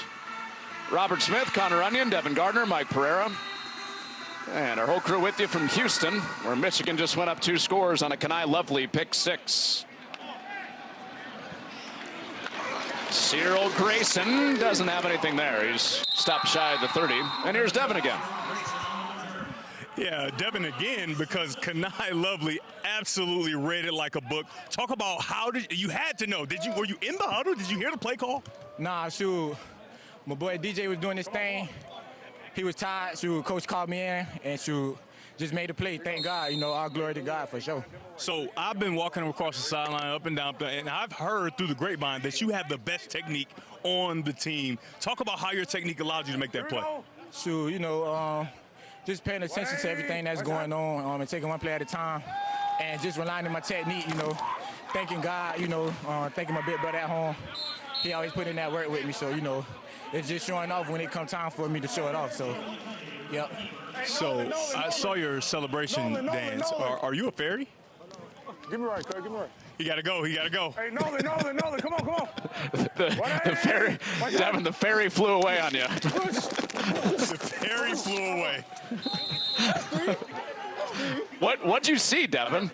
What was he doing? Well, the flap in the wings? It's a popular TikTok dance. Yes, the TikTok dance where you kind of get in a karate stance, you put your hands up, and it just says, I'm a fairy. And I don't know why it's a fairy. It's TikTok. It is what it is. Yeah, it's the crane kick, right? Hold on. Can we get Devin on camera doing that? Yes. Can we cut to it? Yes, there's no doubt we can. Over the middle, first down for McClendon and Houston. And Michigan saying he dropped that. Ruled a catch for Peterson and a first down.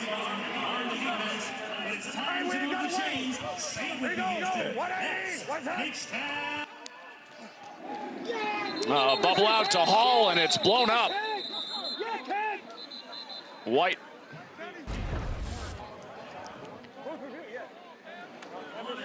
One, two. Are you good, though? Yeah, the ball definitely came loose as he's coming down to the ground, but it looked like he got 2 steps and the football moved before he did it. So if it's going to be a fumble, if it would have been called a fumble, he recovered it. I can tell you that for sure.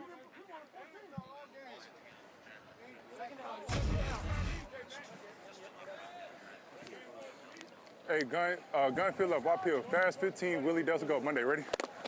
Pass 14, pass 14. 14. So McClendon coming off the pick. Here we go. Trying to drive Houston down, make it a 1-score game again. So they were within 9, which is a 1-score game in the UFL. He goes up top, and he wanted Chisholm to keep running and threw it over his head. Got to hit that spot. He saw the card. Chisholm sees the coverage one way and thinks that he's going to try and throw the back shoulder. Flex up nasty. 27 bump. Henry. Flex up nasty. Hurry up. Yes.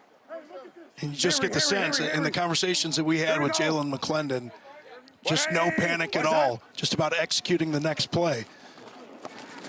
He's protected, and given that clean pocket, he zings it complete. Lawrence Keys with a first down for the Roughnecks. Yeah, and I think we should mention, nice throw here to Keys. We love the timing on that, but Jalen McClendon, he credited Dwayne Taylor, who was a coach in Vegas. Hey, let's go, 326. Told him always take it personal. And I love that mentality. Like, just because you're not the starter doesn't mean you're not the best guy. He floats one just out of the reach of Cyril Grayson. That was with the Vegas Vipers when Jalen McClendon was with Dwayne Taylor, and he was actually the third string quarterback. They brought in Brett Huntley, and he was competing against Luis Perez at that time. So not only not named the starter, but he was pushed back to third string, and that was turning point in Jalen McClendon's pro career. Pull read and slides ahead of the first down to make it 3rd and short. Both three wide, both three wide. Dijo, both three wide. He's got that John down too, man. He just loves playing the game. It's just so much fun to watch a guy like that. Hey, hold on. Come on. You could just tell, man, he just feels it. 38-1 to kill 31 buck. Monday, ready? Alert. 29 years old, and he's started less than 10 games between college and as a pro. Would have been very easy for McClendon to quit. Handing off on 3rd down and a race to the edge for Lingard, and he wins it against Muton. And the drive continues for Houston.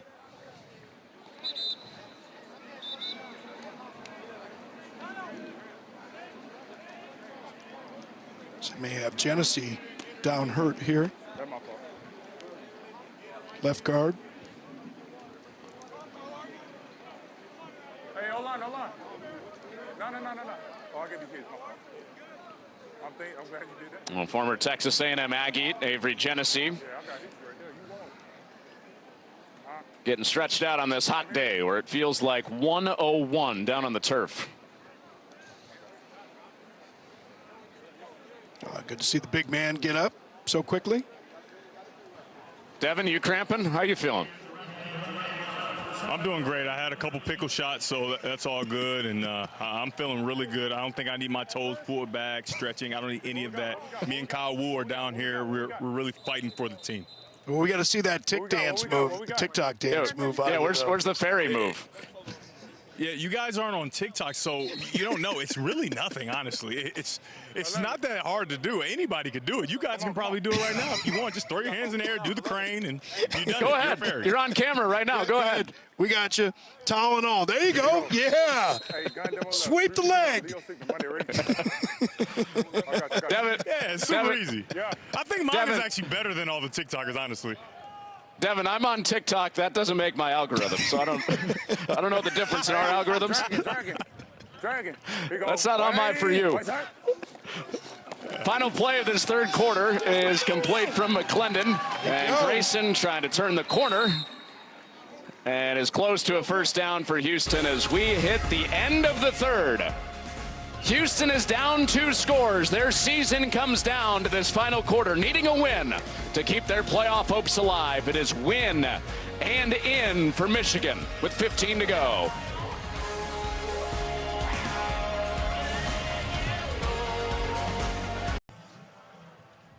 The kids staying shaded on this. Feels like 102 day in Houston. Game break, Jamar Smith again to Deion Kane. This was like our last game break. Hit him deeper down the field and went for 50 for his 2nd touchdown as Birmingham leads St. Louis. That's over on the Fox Sports app. You can double screen on this double dip UFL on Fox Saturday. I like when y'all talk. Like when y'all if these... I got you. What we score right here? What you want, a cookie? Here you go. 180. What's that? Oh, so great. McClendon has it tipped. Who wants it? There it is. Did he hold on to it? Kenai Lovely had the pick 6. He did not. Incomplete. Yeah, you can tell his celebration was a little bit muted. You can always tell they're not real sure themselves if they caught it. And well, we would have known. That would have been two straight. We would have known. Yeah, we would have known because he would have hit the ferry, like Devin told us, if he did pick that off. But he had a chance at it here off of the deflection. Kai Nakua got a hand on that thing. Yeah, he just, yep. Hey, hold on. Man, he's going to be kicking himself for that one. That one was a lot easier than the one that he had earlier. Hey, guys, you know, as a quarterback to come in cold when they need you, it's very difficult. I imagine as a cornerback, it may be more difficult, right, in that position because everybody on the other side, they know that you're coming in cold and you're not a starter. So kudos to Lovely for continuing to make plays. Right, yeah, 34 buck alert. That was a big concern, Devin, for Michigan in this game. DJ Miller and Kenai Lovely were the two guys that Mike Nolan ID'd as having the biggest challenge against this improved passing offense. Given up some big games the past 2 weeks through the air. Lovely with another knockdown, a near pick, brings up 3rd and 1. 180. Taking a chance, man. Coverage, take a shot. Keep it on the ground. Mutin is there in the hole. Right Depends on the spot. Yep. Looks like it with the spot. See where that ball goes down. Lingard right at the line. All right, here you go. Hey, hold on. Hey, gun snug right on. 52 Sin City, alert the pump. Monday, ready? Right side. So it was enough for Lingard to grab the first down as Houston inching toward the red zone, chasing 2 scores with a minute gone in this 4th quarter. McClendon with pressure on him and complete underneath to Grayson. Hey, Ryan. With the helmet flying off after a 7-yard gain. Well, I love offensive coordinator Eric Price. He really puts a lot on Jalen McClendon's plate. You can hear a couple of plays each time going into the huddle. Hold on, kid. Hold on. Hold on, kid. Hold on. Here in a second. Hold on. Reset, right? That was referee Chris Coy talking to Adonis Alexander, who lost his helmet for Michigan. When you can see guys squatting down. Yes. A lot of guys cramping up. The back judge was down. He had cramped up as well. Got to stay hydrated. This has been a long drive. The 14th play of the drive is a draw to Lingard.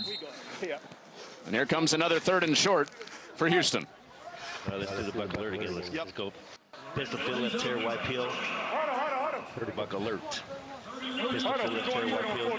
34 buck alert. Yep. Hey, pistol pin, left tear, wide peel. 34 buck alert. Monday, ready? Come on. All right, let's go. 180. What's that? A quick fake and a big hit. Arnold Tarpley knocked it out, and Noah Dawkins going the other way. No whistle came. Dawkins takes it to the house. 82 big ones for the Panthers. Hey, if he blitz, he got to stay behind his blocks. He's flying that way. He took another look at this. Was this backwards pass? Obviously, they planned it as a catch. Did he have that long enough? That's going to be the question. Yeah, I'm challenging it. If it Two steps and a football move, and he's certainly going to challenge it. He's going to review it without your challenge right now. And he doesn't need to challenge this. They caution the coaches. Oh, my God. He never caught that. Don't challenge something that we're going to review anyway. Did we rule this incomplete? Did you? We rule a catch, fumble, recovery, touchdown. Okay, so we're looking at this now. We've got to see the whole process here. Okay, he begins to turn up field right as the second. It comes down second foot. If we actually get the shot, now you'll take a look and watch. The second foot is going to hit, but the ball's coming out just as that. This is an incomplete pass. He doesn't have it long enough to complete the process. So we're going to make it incomplete, reverse it to incomplete. Will be 4th and 1. 4th and 1 at the 16-yard line. Right, so it's almost the 17-yard line. Great.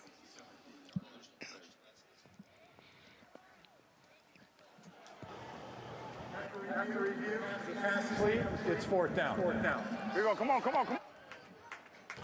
So wipe off the 82-yarder for Dawkins. Monday. Ready? Yeah, park start. Losing some fluid after that, too. 34 moves, yeah.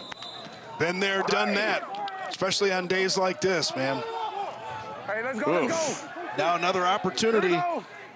Hometown team. And Michigan stands up again. Led by Garrett Marino in the center of that defensive line. They get the ball back.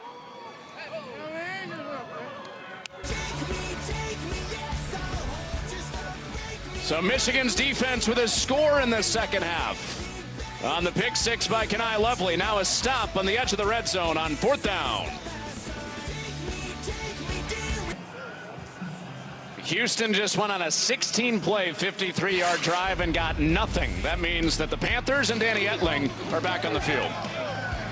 And, of course, Danny Etling stepping in late today for the injured Bryce Perkins, who's an MVP candidate in the UFL, and all he's done is make plays all day long there to Samson Nakua. Nice throw along the sideline to Devin Ross. He's really come in and not only thrown the ball well, but used his legs just enough to keep this Houston defense honest, buy some time to make some plays downfield, and an embarrassment of riches for Panthers head coach Mike Nolan at the quarterback spot. Nice to have a backup like a Danny Etling. Early in the year, Etling and Perkins split the reps at quarterback before Perkins emerged as the full-time guy. So Etling has experience in this offense, but it had been since the first half of the season. And Etling didn't look this good, wasn't completing over 70% of his balls at that point. Rip, duo, Z4, select.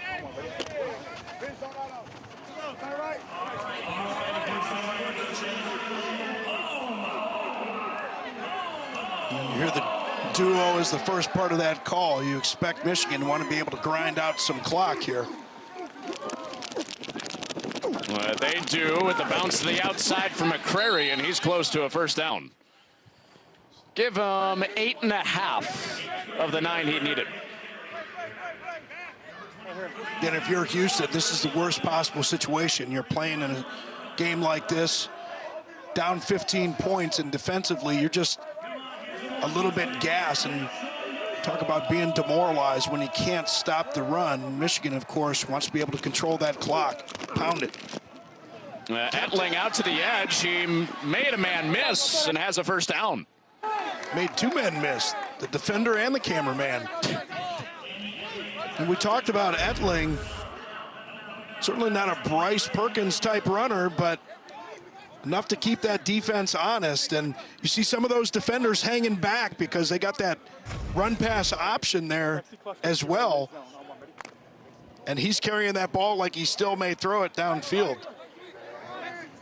And we talked about Marcel Belfay, the offensive coordinator, really not having to change the game plan much.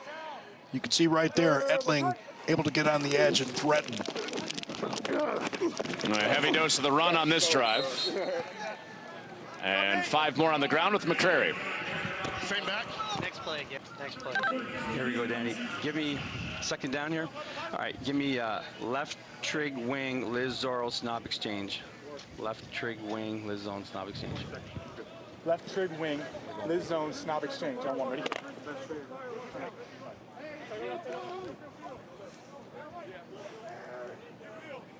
Well, with Perkins back there, Michigan has one of the best running offenses in the UFL, second in the league coming into today. And on this drive, asserting their will on the ground as much as they have all game long. McCrary with a first down. Yeah, and you could see all kinds of bodies near the line of scrimmage, but Michigan's still able to control that line of scrimmage and get a couple defenders taking some chances. 2 guys in one gap, that can always be a problem because you got an opening on the backside, and you see McCrary running through tackles. And this is a situation where if you're Houston defensively, Chris Wilson, defensive coordinator, you almost have to take some chances. You have to keep guys near the line of scrimmage, try and create some negative plays, get them off schedule. Oh, a bunch of bodies up there on the first down run for Tawa. He gets a couple. Robert, it's been impressive how it's been by committee this year for Michigan. They're second in the league to St. Louis in rushing yards. They don't have a single 100-yard rusher individually. So it's been Perkins, Tawa, McCrary, and before that, when Matt Colburn was healthy, all combining for that yardage. Yeah, and you credit those big boys up front for that, right? Like, you have some consistency on that offensive line, and those guys are clearing the lanes for everybody. Etling out of the back again, throws it incomplete. Third down coming up. All right. 11. Give me 10, 10, 10. Wide to Rex Trey, rip corner, bang 8. Wide to Rex Trey, rip corner, bang 8. We got to make those layups. Boy, Belfay's right. Rip corner, bang 8. Quarterbacks just can't afford to miss those layups. And, you know, interesting, a little bit different with the clock rules. That clock does start after that incompletion, but that could have been an opportunity to get a nice fresh set of downs, and now you're going to have a little bang 8 action, a little short post. Goes the other side. Into the flat for Jalen Moore, who fights his way for a first down. A lot of this drive moving on the ground, but through the air, a 3rd and 9 converted for Michigan. And we talk about the clock situation, down 15. Houston, their playoff lives on the line today. And Michigan just being extremely efficient, not just with the run game, but the quick passing game. And credit Marcel Belfay, the offensive coordinator, but Danny Etling as well, taking what this defense is giving him, being patient, getting the ball down the field. And Tawa grinding between the tackles.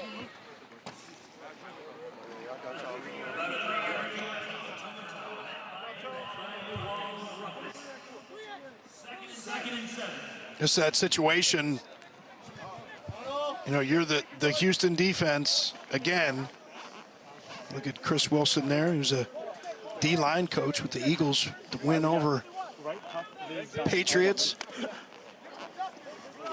You want to try and get that little bit of extra motivation and take some chances. You can see they're kind of locked up on the outside. Get extra bodies in the box, try and stop that run. Oh, that's one of the layups that Marcel Belfay was just talking about. Incomplete for Etling to Turner. Give me nickel. Here we go. Let's go. Bench 53 wide. Alert the rubs. Alert the rubs. Bench 53 wide. You hear that, you alert the rubs, because you go with these mesh concepts, you go with crossing routes in 3rd down, expecting man-to-man from the defense. So you want to make sure that your defenders know, expect this kind of action. Don't get bumped off of routes. It breaks to the outside, and another one too tall from Etling, with McCrary sneaking out of the backfield. So a run-heavy drive, almost 75% run on that drive, but it stalls on 3rd and 7.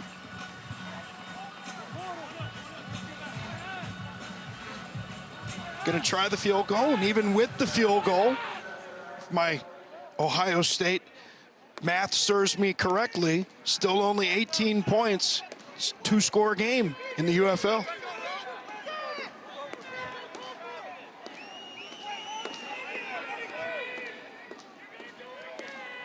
See if that math comes into play on this 52-yard attempt. Would be the second 50-yarder of the day for Potter. Timeout, and a timeout before. Their first of the half, 30 seconds.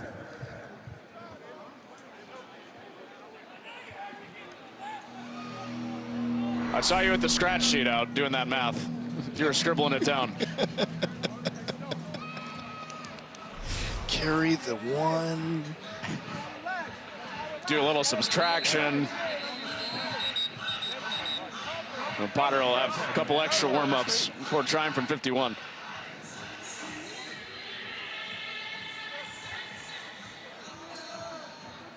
course, Michigan not just fortunate with their quarterback situation, been fortunate with their kicker situation. It's pretty good kickers last couple of years.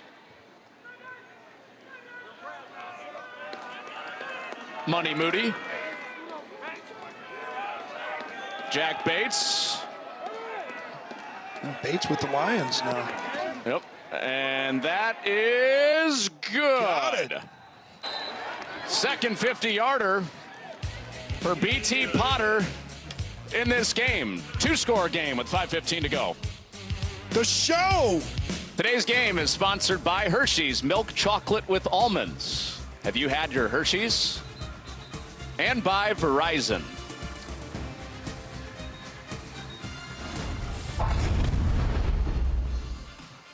I'm not worried, I promise.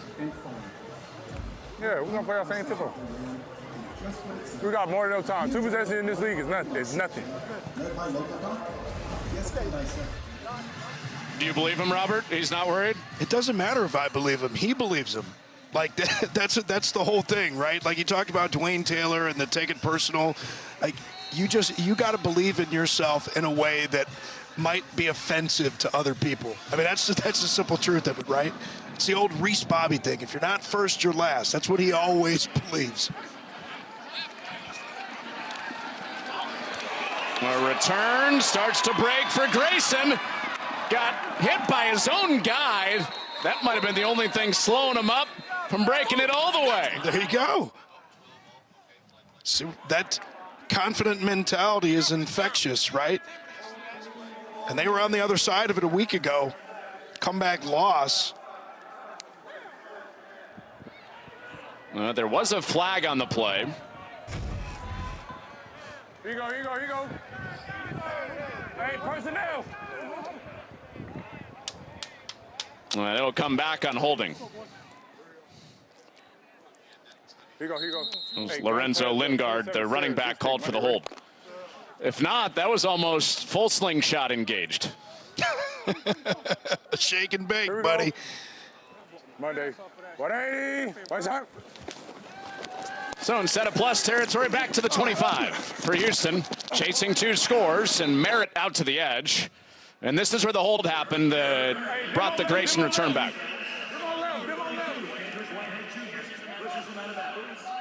51. Hey. Lingard, one of the running backs. Geico. 51. 51. Here we go. 180. What's up? Another ball complete. First down. Held on for long enough. Justin Hall hit the ground. Well, remember, for both Michigan and Houston, the games ended in crazy fashion last week. Houston's trying to do this in reverse after they lost a late lead a week ago to Birmingham. Here you go, let's go. They led that game 25-6, ended up being the biggest comeback in UFL history. Chasing 2 scores. This is incomplete. And Josh Peterson.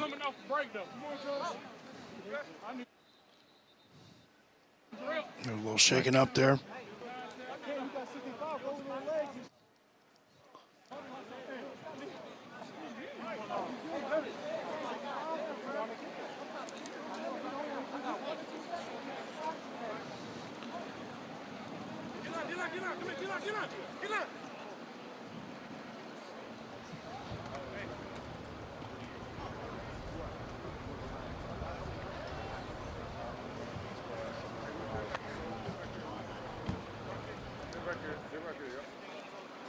Here you go. Hold on. Fans, let me challenge a round of applause for 86, Josh Peterson. Hey, man. Gun. Here you go. Hey, gun test right. Here you go. I got it. All right, gun test right. 52 Spark, A square, Monday, ready? So Josh Peterson helped off the field. 3 catches, 21 yards for the tight end.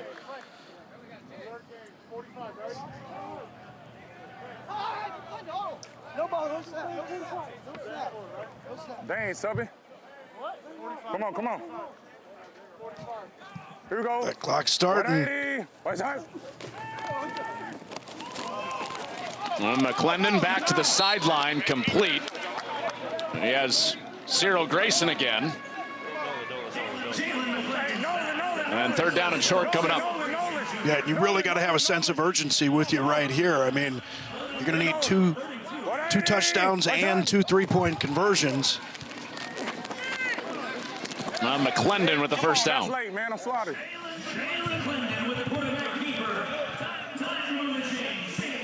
Have they been urgent enough in your mind, Robert, on this drive? Well, you know, you're going to have to take some shots downfield. I didn't do anything, coach. Have that read. The field. Hey, let's go, let's go. 180. What's time? Oh, bad snap. Trouble with it for McClendon. Ball is still loose. And Michigan is on top of it. It played pinball behind McClendon.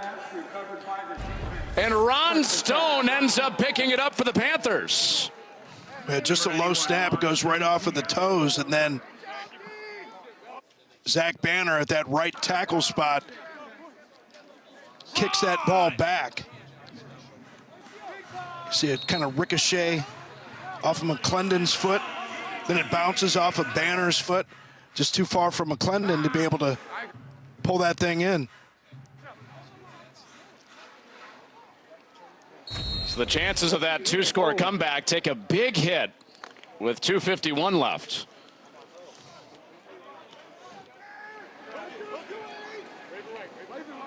Houston has a season high in yards today, 355 yards, but they have 12 points.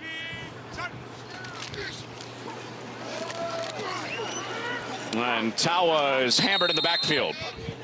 Markel Roby up to stick him. Yeah, now you're going to have to use one of those. I mean, you might as well use the timeout. I mean, you've got him. Go ahead and burn him now, because you're going to need to score a touchdown, get a 3-point conversion, then convert a 4th and 12.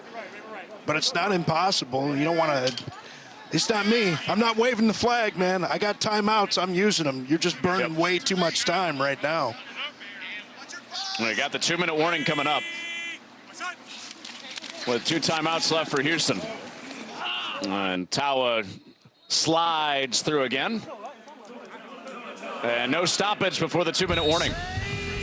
So 2 timeouts in the pocket of Houston and staring elimination in the face after this.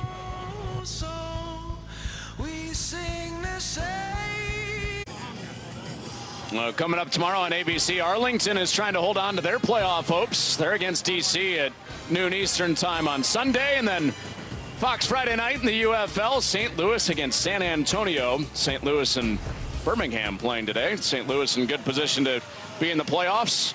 Michigan will be in if they hang on to the final 2 minutes here, and Houston would be out with 2 weeks to go. Be ready. Be ready. Be ready. Everyone just be ready for your best. Give me your best. That's all we need. But how about these? All we need is your best. Houston's second half possessions. Use it on downs, pick 6, use it on downs, and then a fumble. Michigan, certainly the beneficiaries of some miscues by Houston. Edling pulls it out, lobs it to the edge, and 4th down's coming up on the completion to Devin Ross. As Devin Gardner told us earlier, always smart to throw it to a Devin. Not enough for a first down, though. It's not Devin Funches, but he'll do in a pinch. Devin Ross. You mentioned the second half offense for Houston, Robert, and this is the 2nd straight week they have not scored in the second half. Yeah, they opened up that big lead against Birmingham last week, only to have their hopes crushed. Don't want to take anything away from Michigan, though, in the performance of Danny Etling in relief of Bryce Perkins today, and they're going to be short there. All right, so here we go. 148 and 2 timeouts. Still a chance here for Houston. Well, Jalen McClendon likes to drive the ball downfield. He's going to have to take some chances here. You know, realistically, you have to go with some quick scores. 3-point conversion, 4th and 12, instead of an onside kick to get the ball back. Buckle up, partner. Here you go, here you go, here you go, here you go.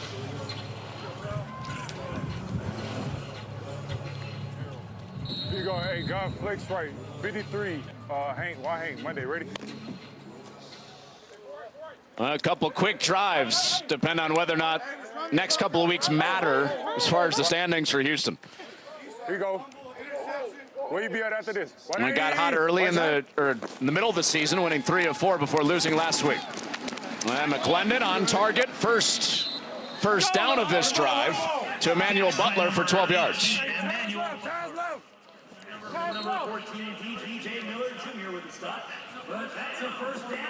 Clock stop briefly with the first down. Winding already. You just got to go, man. 180. They'll need 2 touchdowns and 2 3-point conversions. There you go. Try that. And to the back shoulder. Butler, if he held on, might have been off to the races. Hey, let me know where you at after this. Yeah, and Butler's going to tell you. He'll be the first one. Tell you, touches my hands. Jalen gave him a chance. He was only able to get one hand on that ball. DJ Miller did a nice job using his body to keep Butler from getting that second arm extended. Here you go. 180. What's up? Middle of the field, Justin Hall, first down. 1:17 and 2 timeouts. Clock stops for the first down. 22, State Farm. 22, State Farm. 22, State Farm. They got a State Farm and a Geico. 180. What's up? Good play for insurance agents right here on 1st and 10. And incomplete. That was almost that other one. Was it, I'm chaos. What's the guy? They got to get flow in there somehow. State Farm, double F, State Farm. They got to get flow in there from Progressive. Here we go.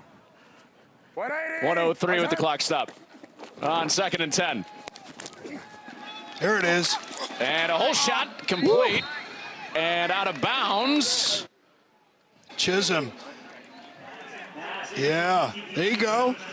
Nice ball from McClendon. Nice flat ball. Got to be able to get that thing over there into that hole before the safety is able to get over there. So nice trajectory on the throw. And I love Chisholm, man. He knows it. Like he's going to come hit me anyway. Got to expose those ribs. And took a little rib shot and got right back up. Let's go. Well, he was out of bounds, though. So 3rd down and 10. Instead of the big gainer. Underneath, it's Merritt, and it's 4th down. So the game comes down to this play with 45 seconds left. Hey, snug left, what? Hey, money. Hey, money choice. Here you go. 180. What's up? Half a minute to go. And the game does continue with the completion to Hall, who's up to 10 catches and over 80 yards on the day. Here you go, demo left. Stay right there. Demo left, 53. Let that clock moving. It doesn't look like, even if they score, they'll have another chance at it. Outside the 30, 15 seconds left. And McClendon across the middle with 8 seconds to go. Now they're inside the 5 with Grayson, and there's the second timeout. Grayson, fantastic catch. Sets the Roughnecks up in the backcourt. 30 seconds. All right. I got a timeout. Go, Butler. Butler 11. Hey, come here. All right, Ohio State math whiz. Give me the probability on touchdown, 3-point make, making a 4th and 12, throwing a Hail Mary, and then getting another 3. to send this to overtime. Okay, I'm going to make an educated guess here, fairly educated guess, and say that it's well less than 1%, but above 0%. QA X check switch. Monday, ready? Come on. QA X check. All right, let's give it a spin. Nothing. 6 seconds left. First and goal. And maybe the final play of the game right here. Here you go. Timeout, Michigan, their second and a half, 30 seconds.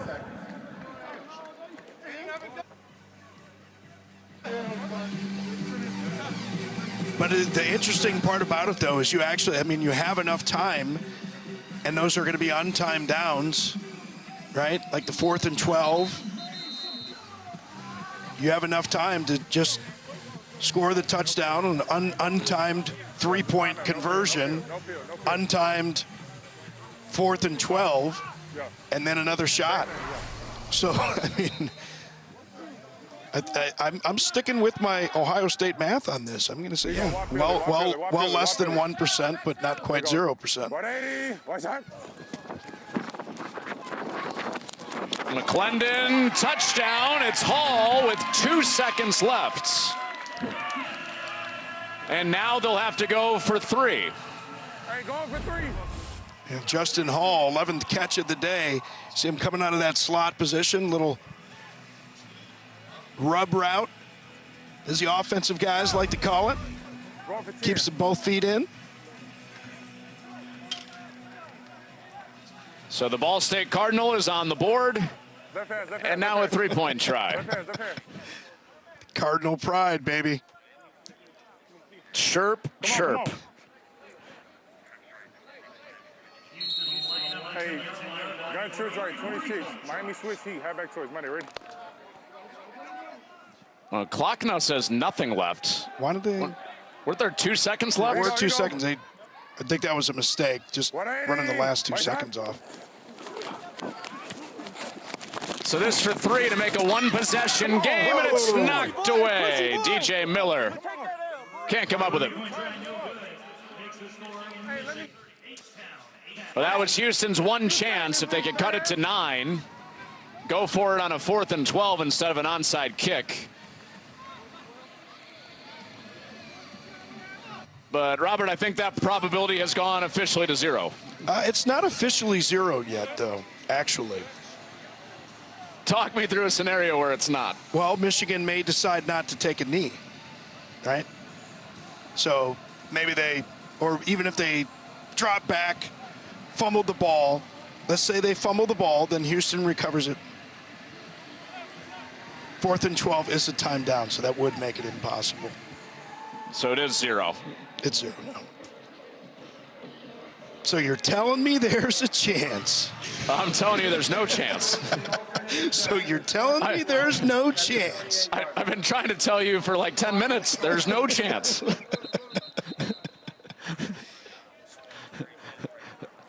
I appreciate you keeping the audience with us in that way, though. Yeah, absolutely. It can be dumb, and it can be dumber. Alongside Lloyd Christmas, I'm Connor Onion. Are you in or not? Indy qualifying is coming up next. 2 seconds away from that. Get you out to the Speedway shortly. Oh, damn, never mind. Come on. 180. What's that?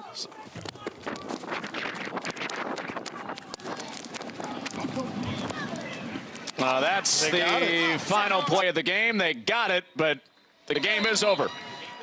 So Michigan clinches a playoff berth up to 6-2. Houston is eliminated with their 5th loss. And Danny Etling, a 3-touchdown game for the first time since his LSU senior day in relief of Bryce Perkins. The league favorite for MVP out today, but Michigan takes care of business anyway. Thanks for watching for our entire club, led by Brad Weimer and Rich Russo, Devin Gardner, Mike Pereira, Robert Smith. I'm Connor Onion. Coming up next, Indy qualifying. Michigan wins it by 12.